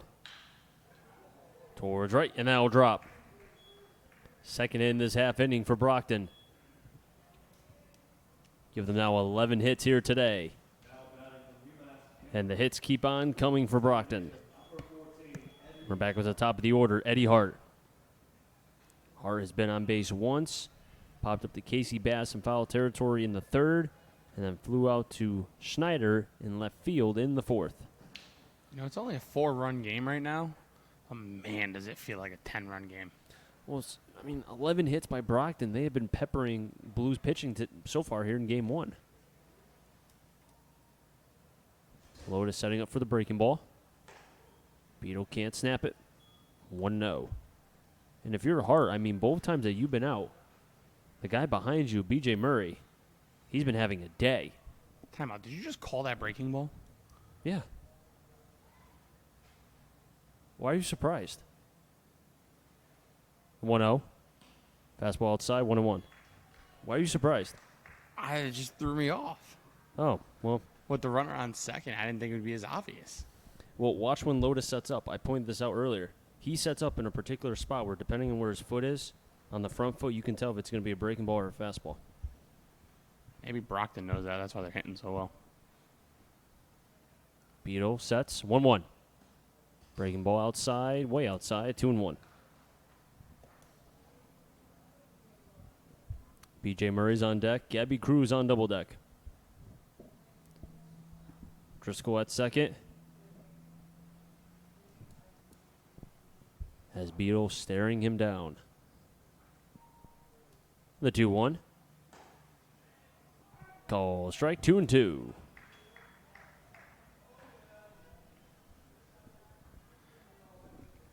This could be a big strikeout for Beetle here.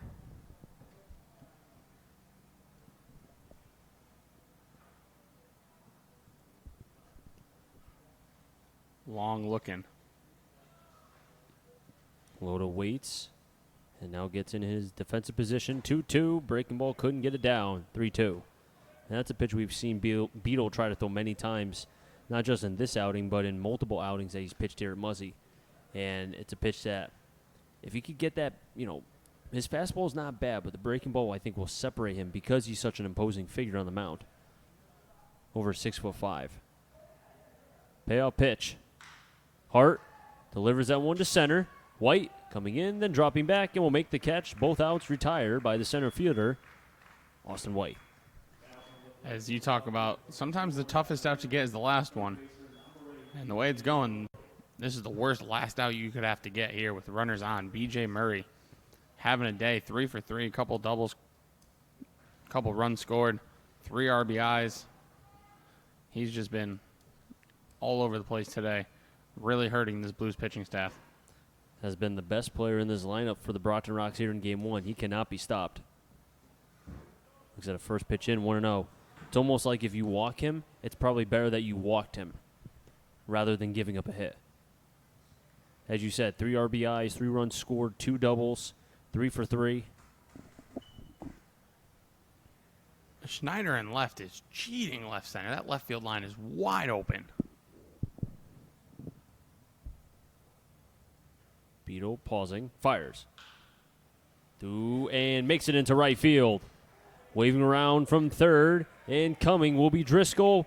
Ball won't be cut off. Make it 4 RBIs for B.J. Murray. It's 8-3 Brockton. 4 for 4 is B.J. Murray. Have a day, Murray. Have a day.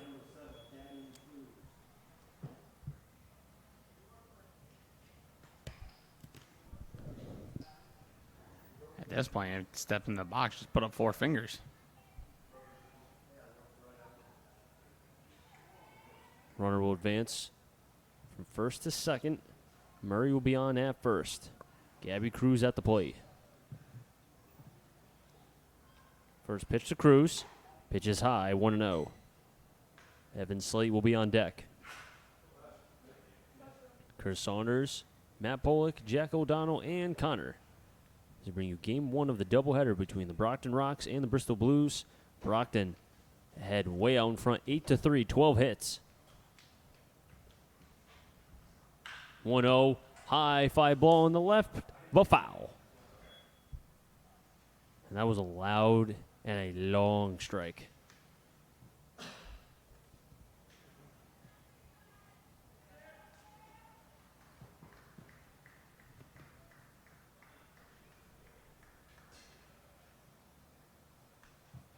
Brockton has scored in every inning except the second. It's now Beetle wants Loda to reset here.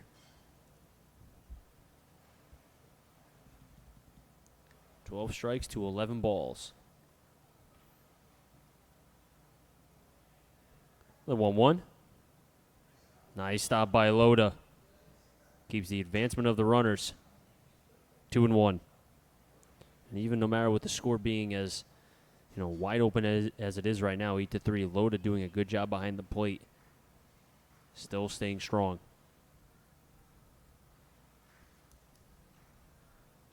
Cruz came into this game leading the team in average at 340. The 2-1. Off the end of the bat, popped it up. Roth going into shallow left field. Now shifting over to the left side and will make the catch. And the final out has been recorded. But 1 run on 3 hits. B.J. Murray, 4 for 4, having a great day in Game 1 here at historic Muzzy Field. It's all Brockton, 8-3.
Back here for the bottom of the 5th here at Muzzy Field. 8-12-0 leads 3-5-1. Blues have the top of the order up, starting with the center fielder Austin White. First at bat, he popped out to the first baseman in foul territory. In the second at bat, he walked and then was thrown out on the bases after the single by Griffin Schneider. The throw was cut off and got him in a pickle out between second and third. First pitch, shows bunt, pulls back, low for a ball, 1-0. Mejia back for his 5th inning of work. The only trouble he really got into was that second inning where he gave up 3 runs. Other than that, he's looked good. The 1-0 to White. Missing low, 2-0. As that ball looked like it hit the plate, proceeded to bounce all the way up to the top of the netting here behind home plate.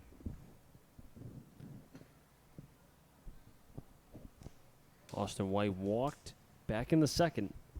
This is his 3rd at bat with a 2-0 count. Pitch. Inside for a strike. 2-1 now. Mejia, no matter if it's a lefty or a righty, he will throw inside. We've seen that today. Does have 3 strikeouts, 2 walks, however, but he's in line for the victory here. Missing outside. And I mentioned it in the top half of this inning. It's only a 5-run game. It feels a lot worse, but it's still only 5. Remember, it is a 7-inning game, so Blues only have 9 outs to work with. But we've seen them score 5 in an inning. They definitely have the bats to do it. It's just a matter of if they can get it going against Mejia, who delivers a strike there to White, run the count full. And keep Brockton from scoring. Payoff pitch, missing inside, and Austin White for the second time today works a walk. That's what he does, leads the FCBL in him. I mean, I'm not surprised at all. White, like I've said, probably has one of the better eyes in the FCBL and has for some time. And I think one thing in particular about Austin White that makes him, having that pristine eye is pitches close to the plate he doesn't swing at, even if they're balls. I think that tells you more about how he's picking up the spin from the hand and as it goes towards the catcher spot behind home plate. He's not afraid to hit with strikes on him. No, definitely not. That'll bring up the Bates product, the right fielder this afternoon, Christian Beal. He's 1 for 2 with a 2 RBI single back in the second. He's also flown/lined out to center field. Ball was hit hard, just right at the center fielder crease. Pitch to Beal. Austin White's going outside, no throw down. Couldn't transfer it cleanly. Was Driscoll. Austin White steals another bag. 24. Him and Brandon Miller just keep going back and forth for that FCBL lead. I think they're tied, if I recall. Let me double check. They are now tied up for the team lead in stolen bases with 24. Also leads the FCBL. Next closest is Beal with 11. I think the next closest in the FCBL, last I looked, was somebody with like 13. You're right. Yep. Blues, they steal. That's the 99th stolen base for the Blues. 1-0 pitch to the Blues right fielder. Once again, outside. 2-0 now. So Mejia fell behind White 2-0, then 3-1, then walked him on a full count. Now behind on Beal 2-0. And as Chris points out, there is some action going on in the Brockton bullpen. 2-0.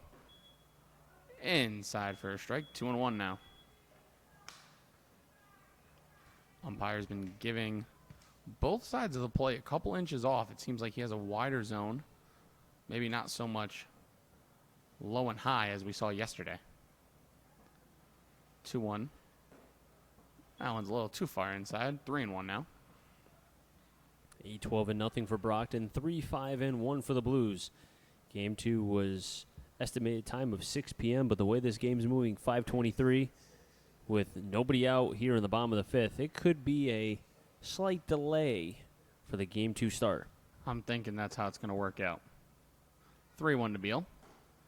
Mejia misses up. And I said it, don't count the Blues out. They can score in bunches. First two on here in the bottom of the fifth as we're going to get a mound visit. No signal has been made quite yet. They do have a lefty-lefty matchup right now with Mejia on Maves. And it seems as if they're going to keep Mejia in. Just want to talk to him, maybe settle him down. As nope, that's it. Mejia's day is done. They will go to the bullpen. And we'll take a quick break here at Muzzy.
New pitcher for the Brockton Rocks, George Goldstein. Big right-hander, 6'2", 215.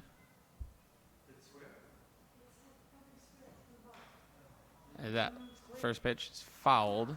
Hits Mays in the box. 0-1.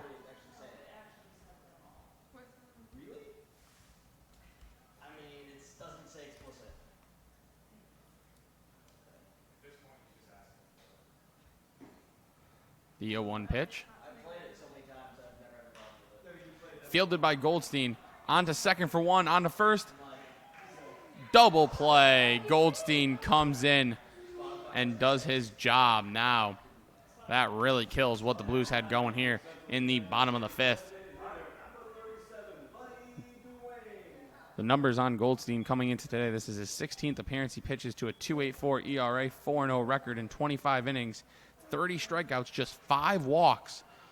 So he's been very good for Brockton out of the bullpen. First pitch, he gets a 1-6-3 double play.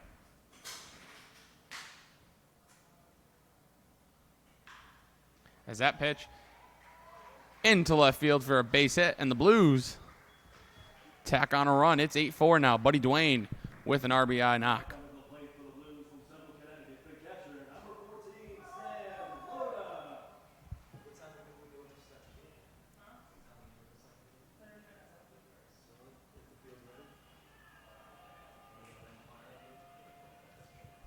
Now it's a 4-run game. Blues get their 6th hit. Pitch in there for a strike, 0-1.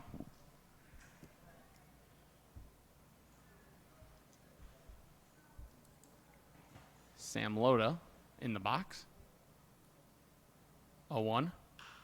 Grounded right side over his heart, field throw to first. In time to record the third out of the inning. So the Blues get one back. They still trail 8-4. We head to the 6th here at Muzzy.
Sam Beadle back on the mound for his second inning of work here in the 6th inning against the Brockton Rocks. He'll get 4, 5, 6. Slate Knight Calarco. The Blues got one back in the bottom half of the 5th inning. But, Chris, you've been saying it all along. Not only can they score with Brockton, but can they stop Brockton from scoring? Question is, can they do that? Pitch from Beadle. Swung on and fouled off. 0-1. And remember, this is just a 7-inning game, so Blues on to their final 6 outs.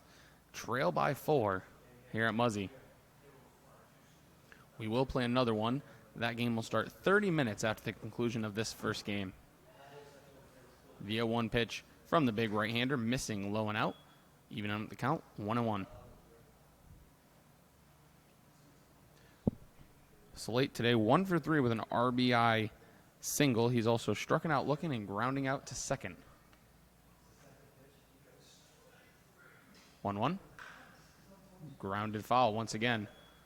Likes to pull the ball. He grounded out to second. His single was into right and 2 foul balls to the right side. If I'm Loda and Beetle, maybe go outside here. Umpire's been giving you the outside corner. Maybe get Slate to roll over on something. The 1-2 pitch. Rolled over on it, foul. Keeping the count at 1-2. We're approaching the 2-hour mark in this one. Pace has picked up a little compared to what it was earlier on. 1-2 pitch, missing way up. 2-2 now.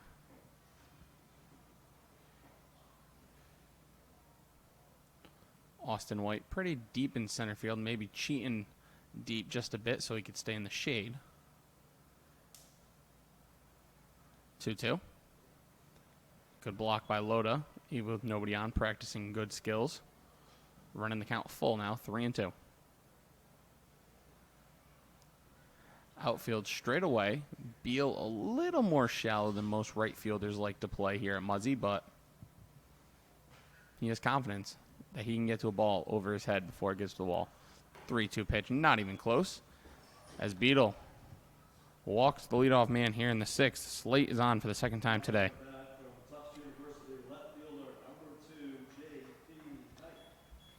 That'll bring up the left fielder, J.P. Knight. He's 1 for 2. A couple of RBIs. He has a sac fly, a strikeout, and a single. He'll come up with 1 on and nobody out here in the 6th. Except for the 2nd and the 3rd, the Brockton Rocks have had the leadoff runner on. And as you said, there was a stat you said, I think, in every game for the last 4 or 5, the leadoff runner has been on 5. It's astounding. Runner's going. Pitch inside. Lotus throw to second. As it. No, they're going to say it hit J.P. Knight, so the ball is dead. The runner gets second. So no stolen base. But a hits batsman will put 2 on and nobody out.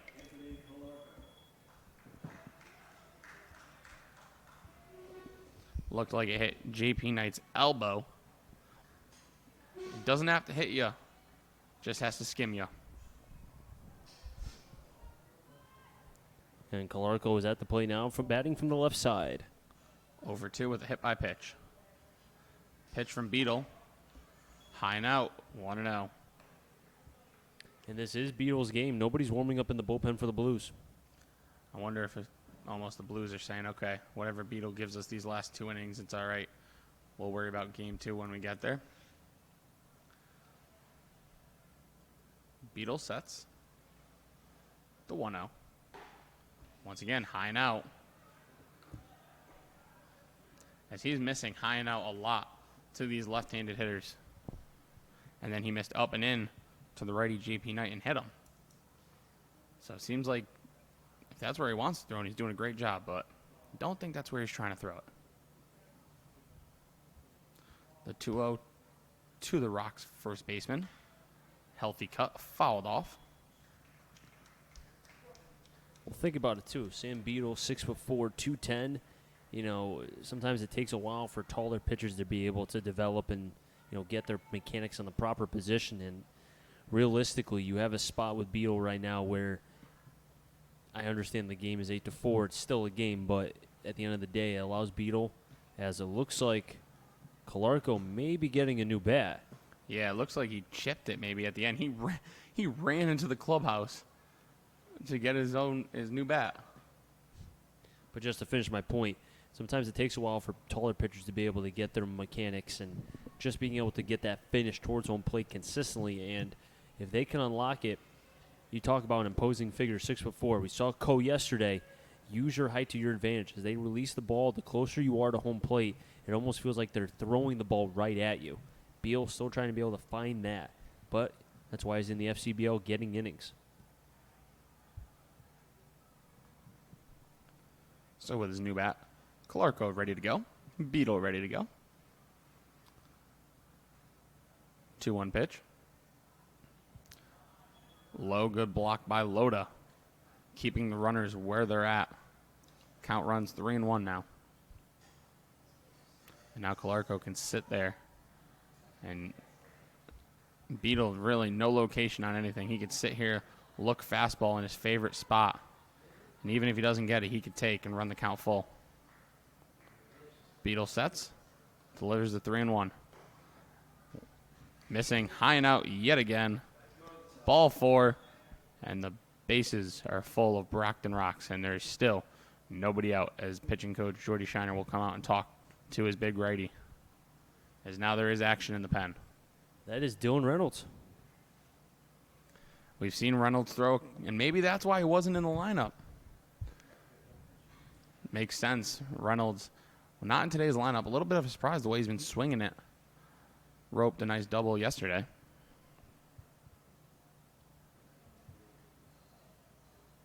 But maybe the Blues saying, all right, maybe that's just to get Reynolds a little more time to warm up, see if Beetle can get an out or two here, and then maybe go to Reynolds. We've also seen Buddy Dwayne pitch a little bit. He's still in the dugout, though.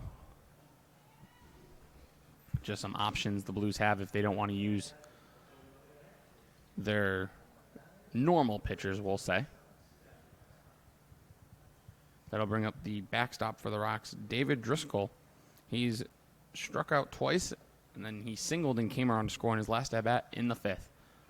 First pitch missing high as Beetle just has no command right now.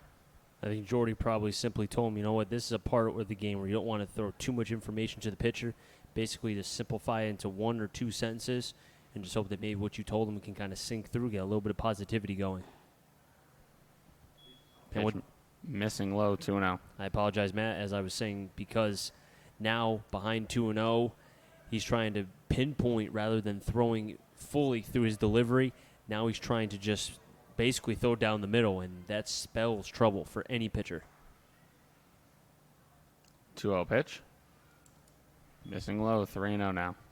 Do you have the score update on the Legion game? It was 7-5 last I looked. Stanford over Naugatuck. We know Bristol won earlier. Yesterday, I think it was. You said they won 12-2, 12-4 over West Hartford. 12-4 yesterday. So Bristol doing their part in the Senior Legion part here in Connecticut. Beetle throws in a strike there at 3-0, now 3-1. So how about that? You have Bristol, the FCBL team with a lot of talent, and then you have the Legion team doing just as much as well.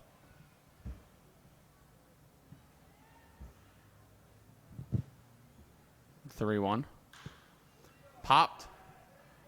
Right field side. Coming in is Beal. He'll make the play as his hat falls off. He'll spin and throw. Runners coming home. He will score. So a sac fly for David Driscoll. And the Rocks extend the lead. It's 9-4. Brockton has scored in every inning except the second. And it's been a long game one for the Blues. As you said, Matt, it doesn't feel like it's only at the time what was a 4-run game. Now it's a 5, but when you have the 12 hits, it just keeps on just adding on. And right now, pitching change for the Blues, Dylan Reynolds, he's coming in.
new pitcher for the Blues is Dylan Reynolds. First pitch missing in there for a ball. 1-0. Dylan Reynolds, we're used to seeing him at first. We've seen him pitch a couple times now. Just here to eat innings, get some outs. Gets a ground ball to third. Could be two. On to second for one. On to first. Not in time. So they get the lead runner at second. A run does come in to score. Shumsky hustling down the line, getting himself an RBI, as now it is a 10-4 ball game.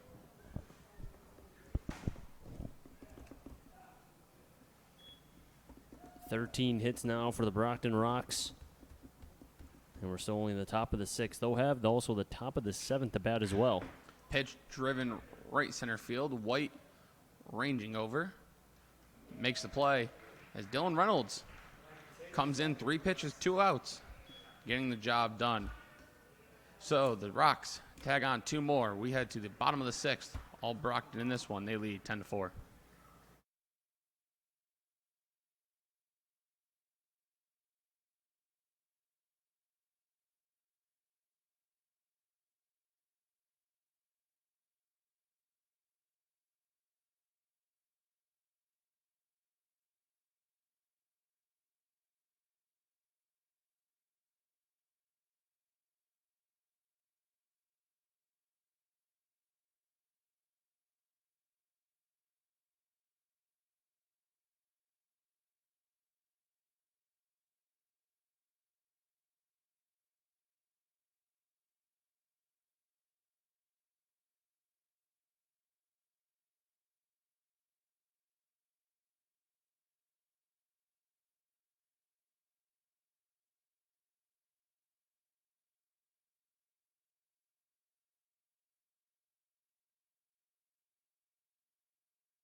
Goldstein back out for his first clean inning of work.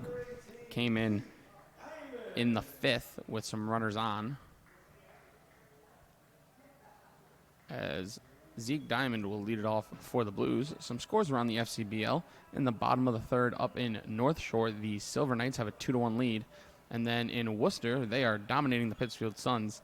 It is 9-0 Bravehearts. They scored 3 in the first, 3 in the second, and 3 in the third.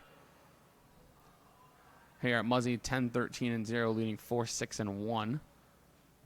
Goldstein ready to deliver the first pitch to Diamond, who sends it on the ground to third.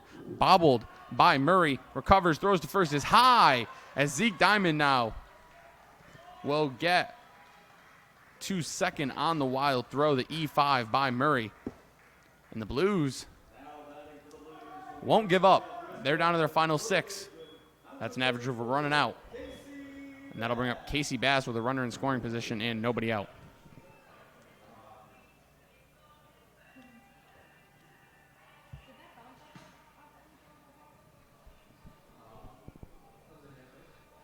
Casey Bass, 1 for 2. He has a single with a run scored. He's also grounded out to first.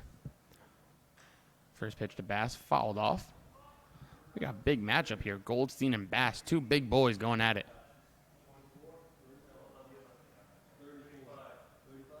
Diamond, the runner on second, reaching on the E5 by Murray. Now some miscommunication by the umpires, it looks like. Goldstein leans in, looks for a sign, shakes his head yes, comes set. Shortstop behind Diamond, throw to second. Very close play on the throw to second. Diamond didn't want to get the jersey dirty, apparently, and gets back in time. Goldstein, not very quick off the mound with his move, but Shumsky, the shortstop, snuck in behind Diamond. Almost got him. Jake Sanderson warming up in the bullpen for the Brockton Rocks, or at least on the mound, but that's all he's doing. Nice pitch from Goldstein, dropping it in there for a strike, 0-2 on Casey Bass.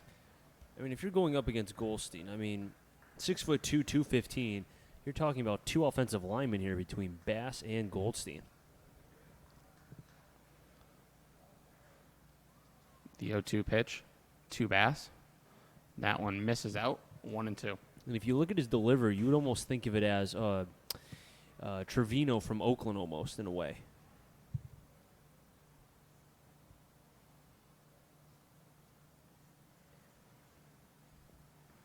Goldstein gets his sign, comes sets.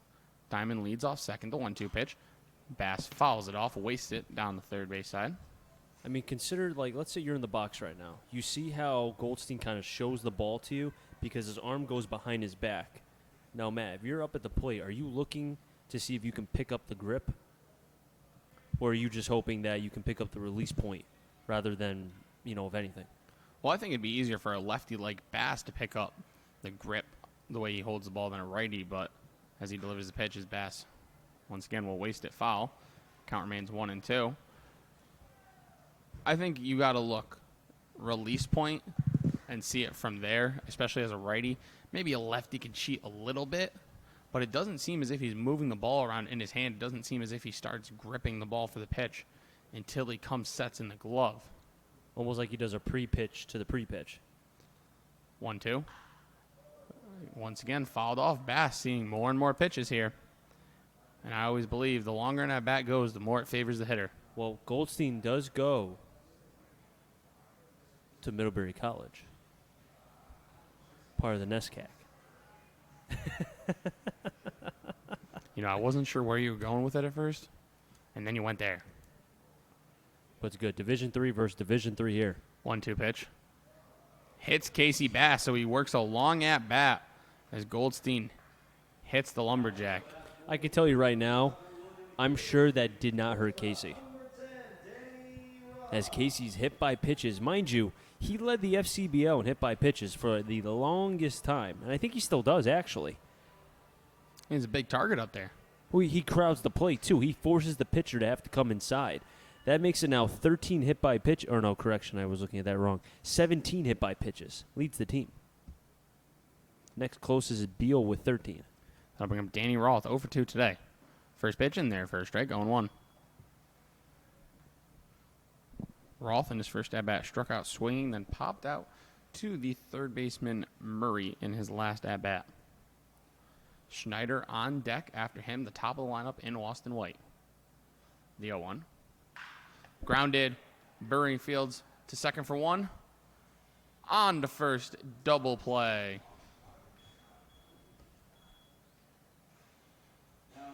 '47 double play on the season for the Blues. And that is a killer here at Muzzy Field. You look like you got something going on, and then a 5-4-3 double play around the horn. And you're down to 4 outs in this ballgame. And Schneider at the plate now. Schneider 1 for 2 today. He an RBI single in the second and came around to score. He also grounded out back to the pitcher in the fourth.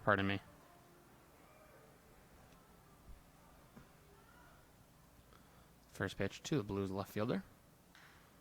Fouled off. 0-1. Goldstein getting ahead of all these Blues hitters he's facing. First pitch strike. One thing is, too, he's not coming after with, the typical first pitch fastball. It looks like he's throwing, and it's hard to tell. It could be a slider, it could be a two-seam, but something with movement. And these Blues batters are really having a hard time adjusting so far since Goldstein's been in. Pitch, grounded too short. Shumsky bobbles, recovers, throw to first in time to get Schneider running down the line. So the Blues looked like they were going to get something going, but a double play halts that. We head to the 7th.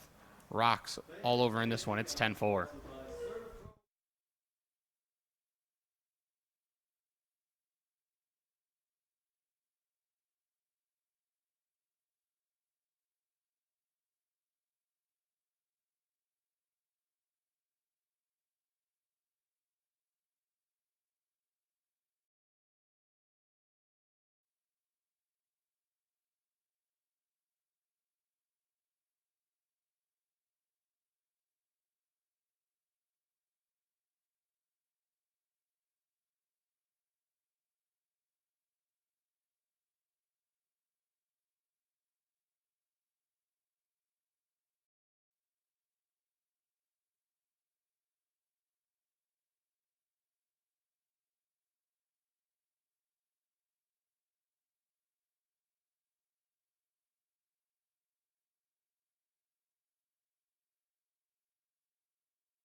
Top of the seventh, 1, 2, 3. Hart, Murray, and Cruz. If any of them get on, it'll be Slate.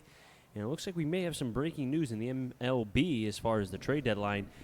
John Paul Morosi, JP Morosi, just tweeted that pending a physical. It's exchange of medical information was his terms. Which is probably the prospects, that Marcus Stroman has been traded to the Mets. First pitch swing is Hart towards right. Beal, near the warning track, and will make the catch as he kept going back, still back towards the warning track for the first out. Stroman gets traded to the right city, wrong team. But what makes it more, I don't want to say alarming, surprising, perplexing maybe is the right word, is that the Mets have one of the worst defensive infields in all of baseball. First pitch swing was Murray. Another pop-up. Casey Bass in foul territory. 2 pitches, 2 outs. As you like to say, Matt, pitch efficient by Dylan Reynolds. That's the first time they got Murray out, and that's a first baseman thrown out there. 5 pitches, 4 outs by Dylan Reynolds. He threw 3 pitches in his last half inning and then has thrown 2 pitches here. You look up efficiency in the dictionary, you get a picture of Dylan Reynolds. Let's see if Cruz will swing at the first pitch. Nope. Inside and low, 1-0. But back to our point. I just don't understand that by the Mets. I mean, again, they're doing moves that Brody Van Wagenen just continuing on his pace of questionable moves. 1-0. Another pop-up, but it looks like it will slice foul behind the press box. 1-1. And now where does that leave Noah Syndergaard? Somebody joked on Twitter, said they're going to trade him to Houston just out of spite for the Yankees. That could happen. They need pitching. Breaking ball high. But then again, 2-1 is the count. Why would you trade 3-4 years of Noah Syndergaard and basically have a year and a half of Stroman? Doesn't make sense. 2-1. Cruz goes the opposite way, but a nice dive from Casey Bass. The Lumberjack showing the moves at first.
Top of the order, White, Beal, and Mays. If any of them get on, Dwayne. New pitcher on the mound, Andrew Steele. 6', 218, right-hander junior from John Carroll University. He has an 0-0 record with a 3.85 ERA. His last appearance was against the Blues, actually. both appearances were against the Blues. He went 3 innings, gave up 1 run, 2 hits, 2 walks, 1 strikeout. Overall, 7 innings, 4 strikeouts, 4 walks, and 9 hits. And this right-hander is looking to close out Game 1 here and have the victory for the Brockton Rocks is in their grasp. Both of Steele's appearances against the Blues have been starts. This is the first time he's come out of the pen.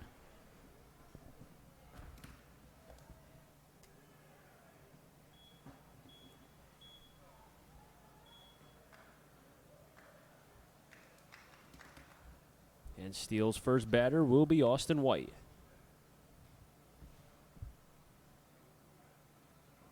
White's first pitch, high for a ball, typical of Austin White. Won't see a first pitch strike, I think, ever. 1-0. If the Blues were to lose Game 1, they'll have to try to rebound in Game 2. The 1-0, 2-0. As we saw before, the Worcester Bravehearts, a couple, maybe 15, 20 minutes ago, were all over Pittsfield Suns, 9-0.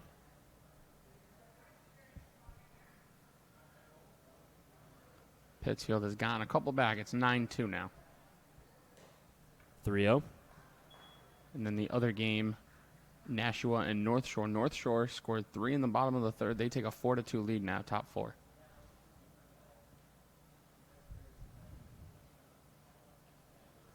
Steele from Milton, Massachusetts. Behind White. Fires a get me over strike. 3-1.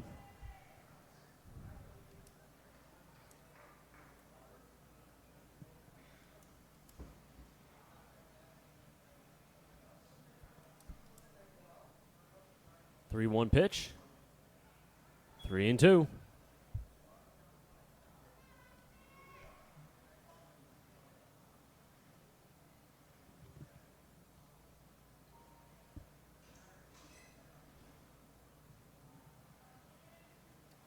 Steele coming to the set high. The payoff pitch. Fouled off by White, and we'll do it again. Now, Game 2, we know the starter will be Matt Shane. That game's set to start 30 minutes after the conclusion of this one, so probably around 6:40, 6:45-ish once this one finishes up. The 3-2 pitch. High for a ball. Back-to-back-to-back walks for Austin White. And that FCBL lead in walks continues to rise. And I like to say, raising that on-base percentage. I feel like White's average goes down so much because he'll get out in his first at-bat of the game, and then he'll say, I might as well just walk my next 3 or 4 at-bats. How many times has that been throughout the season, though, where he walks at least 3 times a game? First pitch to Beal, fouls it back, 0-1. I'm really curious to see what the Mets gave up for Stroman.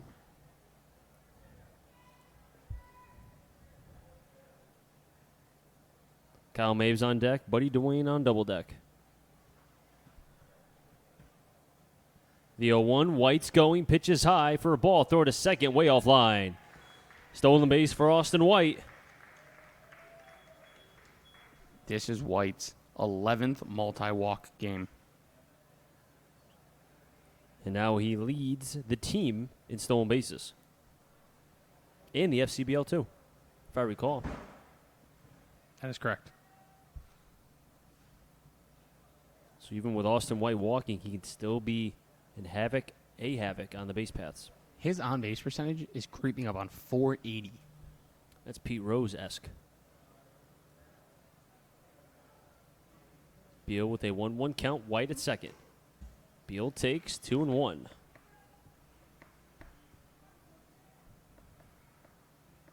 One thing about the Blues, they at least, they fight until the last and final out.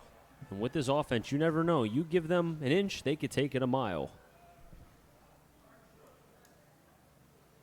Infield playing back, just looking for outs. They'll trade runs for outs. The 2-1. Beal fights it off, but foul. As weakly hit up the first baseline.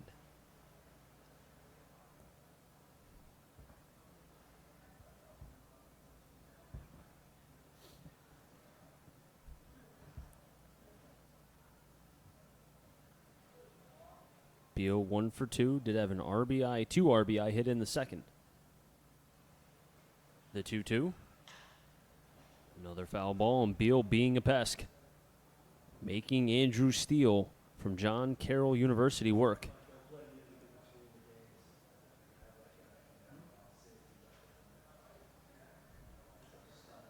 There's a decent crowd here in Game 1. I would almost anticipate Game 2 could be a tad bit better.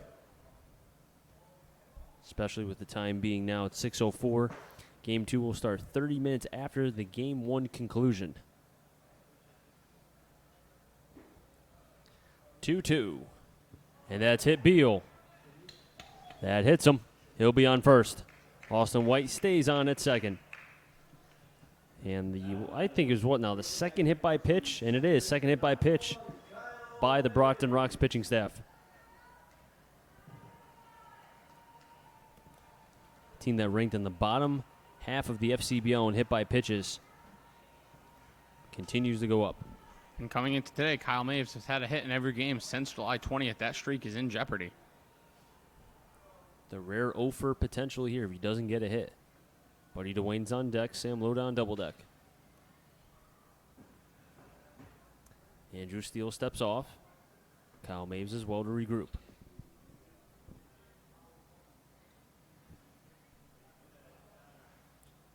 Both runners taking their leads.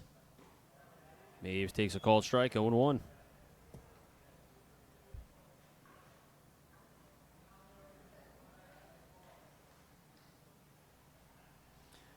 Joel Sherman tweets, thought the Mets would hurt the Yankees by trading them Noah Syndergaard or Wheeler, not by acquiring Stroman.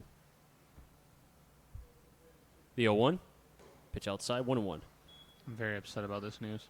And Joel Sherman writes for the New York Post, and he makes a good point. Even if the Mets don't make the playoffs, they hurt the Yankees by not getting Stroman. Brian Cashman's got to do something. He will. Got to remember, believe in Cash. 1-1 on Maves. Fouls it back, 1-2. I would believe in him a lot more if what I needed was him to trade for some minor league scrub that turns into an all-star hitter. He is so great finding bats. He found Luke Voigt. He gave up Chasen Shreve for Luke Voigt. And Gallegos. Chasen Shreve, who got designated for assignment Shreve a couple days ago. Stinks. And he got Luke Voigt for him. Yep. But when it comes to pitching, he cannot acquire it. Pitching's the hardest thing to get.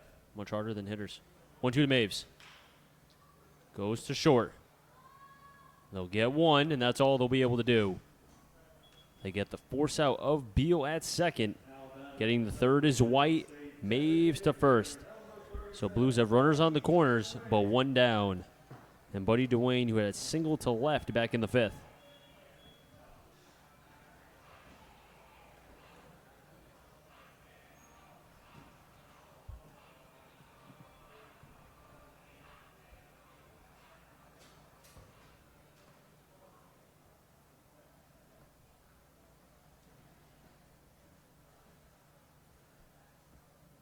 First pitch to DeWayne.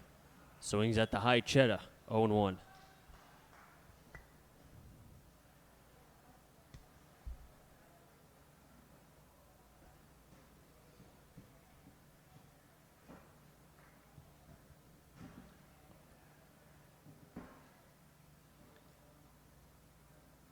The 0-1. Runners going. Throw to second.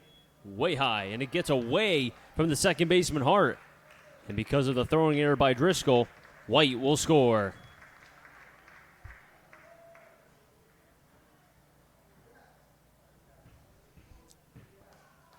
Now a 10-5 ball game. That means the tying run is in the form of Casey Bass.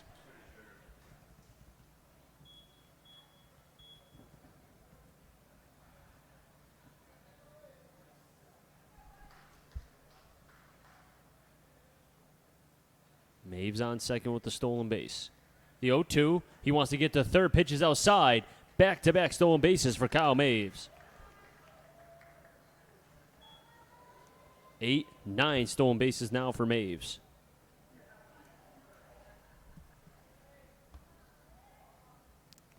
Rocks infield doesn't move an inch. They'll take the out at first, give up the run. Even though Maves' hit streak is over, still making pats on the base paths, and Buddy Dwayne now with a 2-2 count. Sam Loda is on deck. Hey, his hit streak isn't over just yet. Don't count the Blues out. That's a good point. Until the final out is recorded, can't count out the Blues. They're down by 5. The 2-2. 3-2. Risky take there for the designated hitter this afternoon, Buddy Dwayne. Umpire's been liking the outside part of the plate. That one just missing his strike zone. Joel Sherman says that the Blue Jays are getting pitching prospects from the Mets. I wonder if one of them could be Anthony Kay from UConn. Could very well be one of the top pitchers for the Mets. 3-2. Buddy Dwayne broken bat towards second. Hart will get the out at first. RBI ground out as Kyle Maves scores. Second RBI for Buddy Dwayne. But the Blues are down to their final out.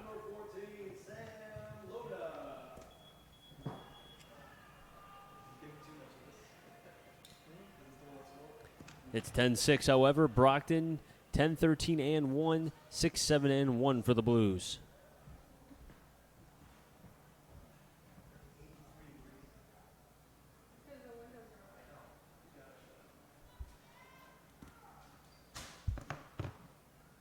Pitch got away, looks like from the bullpen of Brockton. The pitch did not count.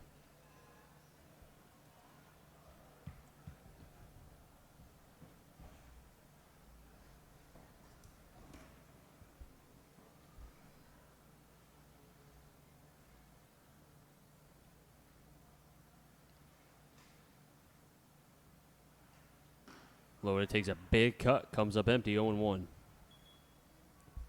Zeke Diamond is on deck, low to the potential final out here. Brockton is 1 out away from getting their first victory here in Game 1 of this 2-game doubleheader set. The 0-1, outside, 1-1.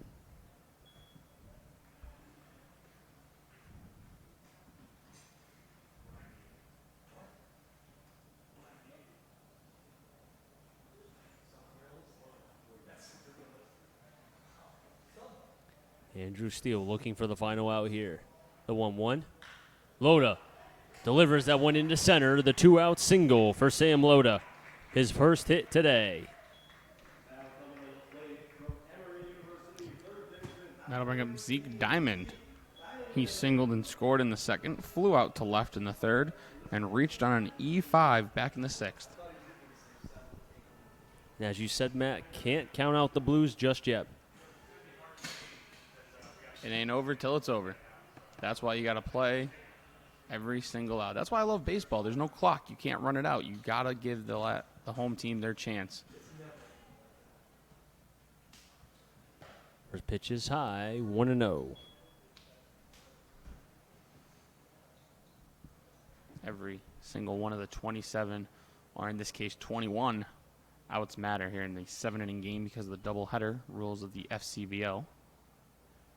Loda on's at first, the 1-0. He stays. Diamond fouls it back, 1-1.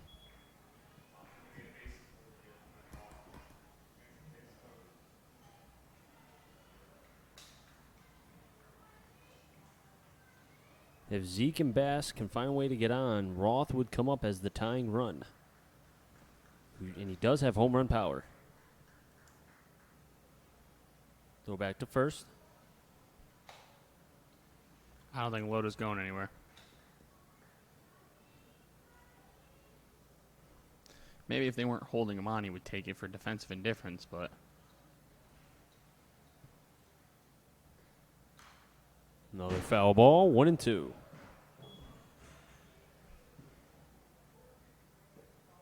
And the Blues are down to their last strike.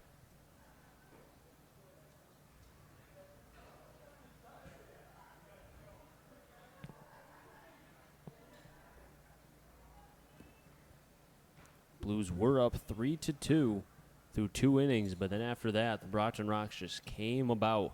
1-2. Hard chopper to second. Hart will toss it to the easiest bag, and the ball game is over. Brockton will win Game 1, 10-6.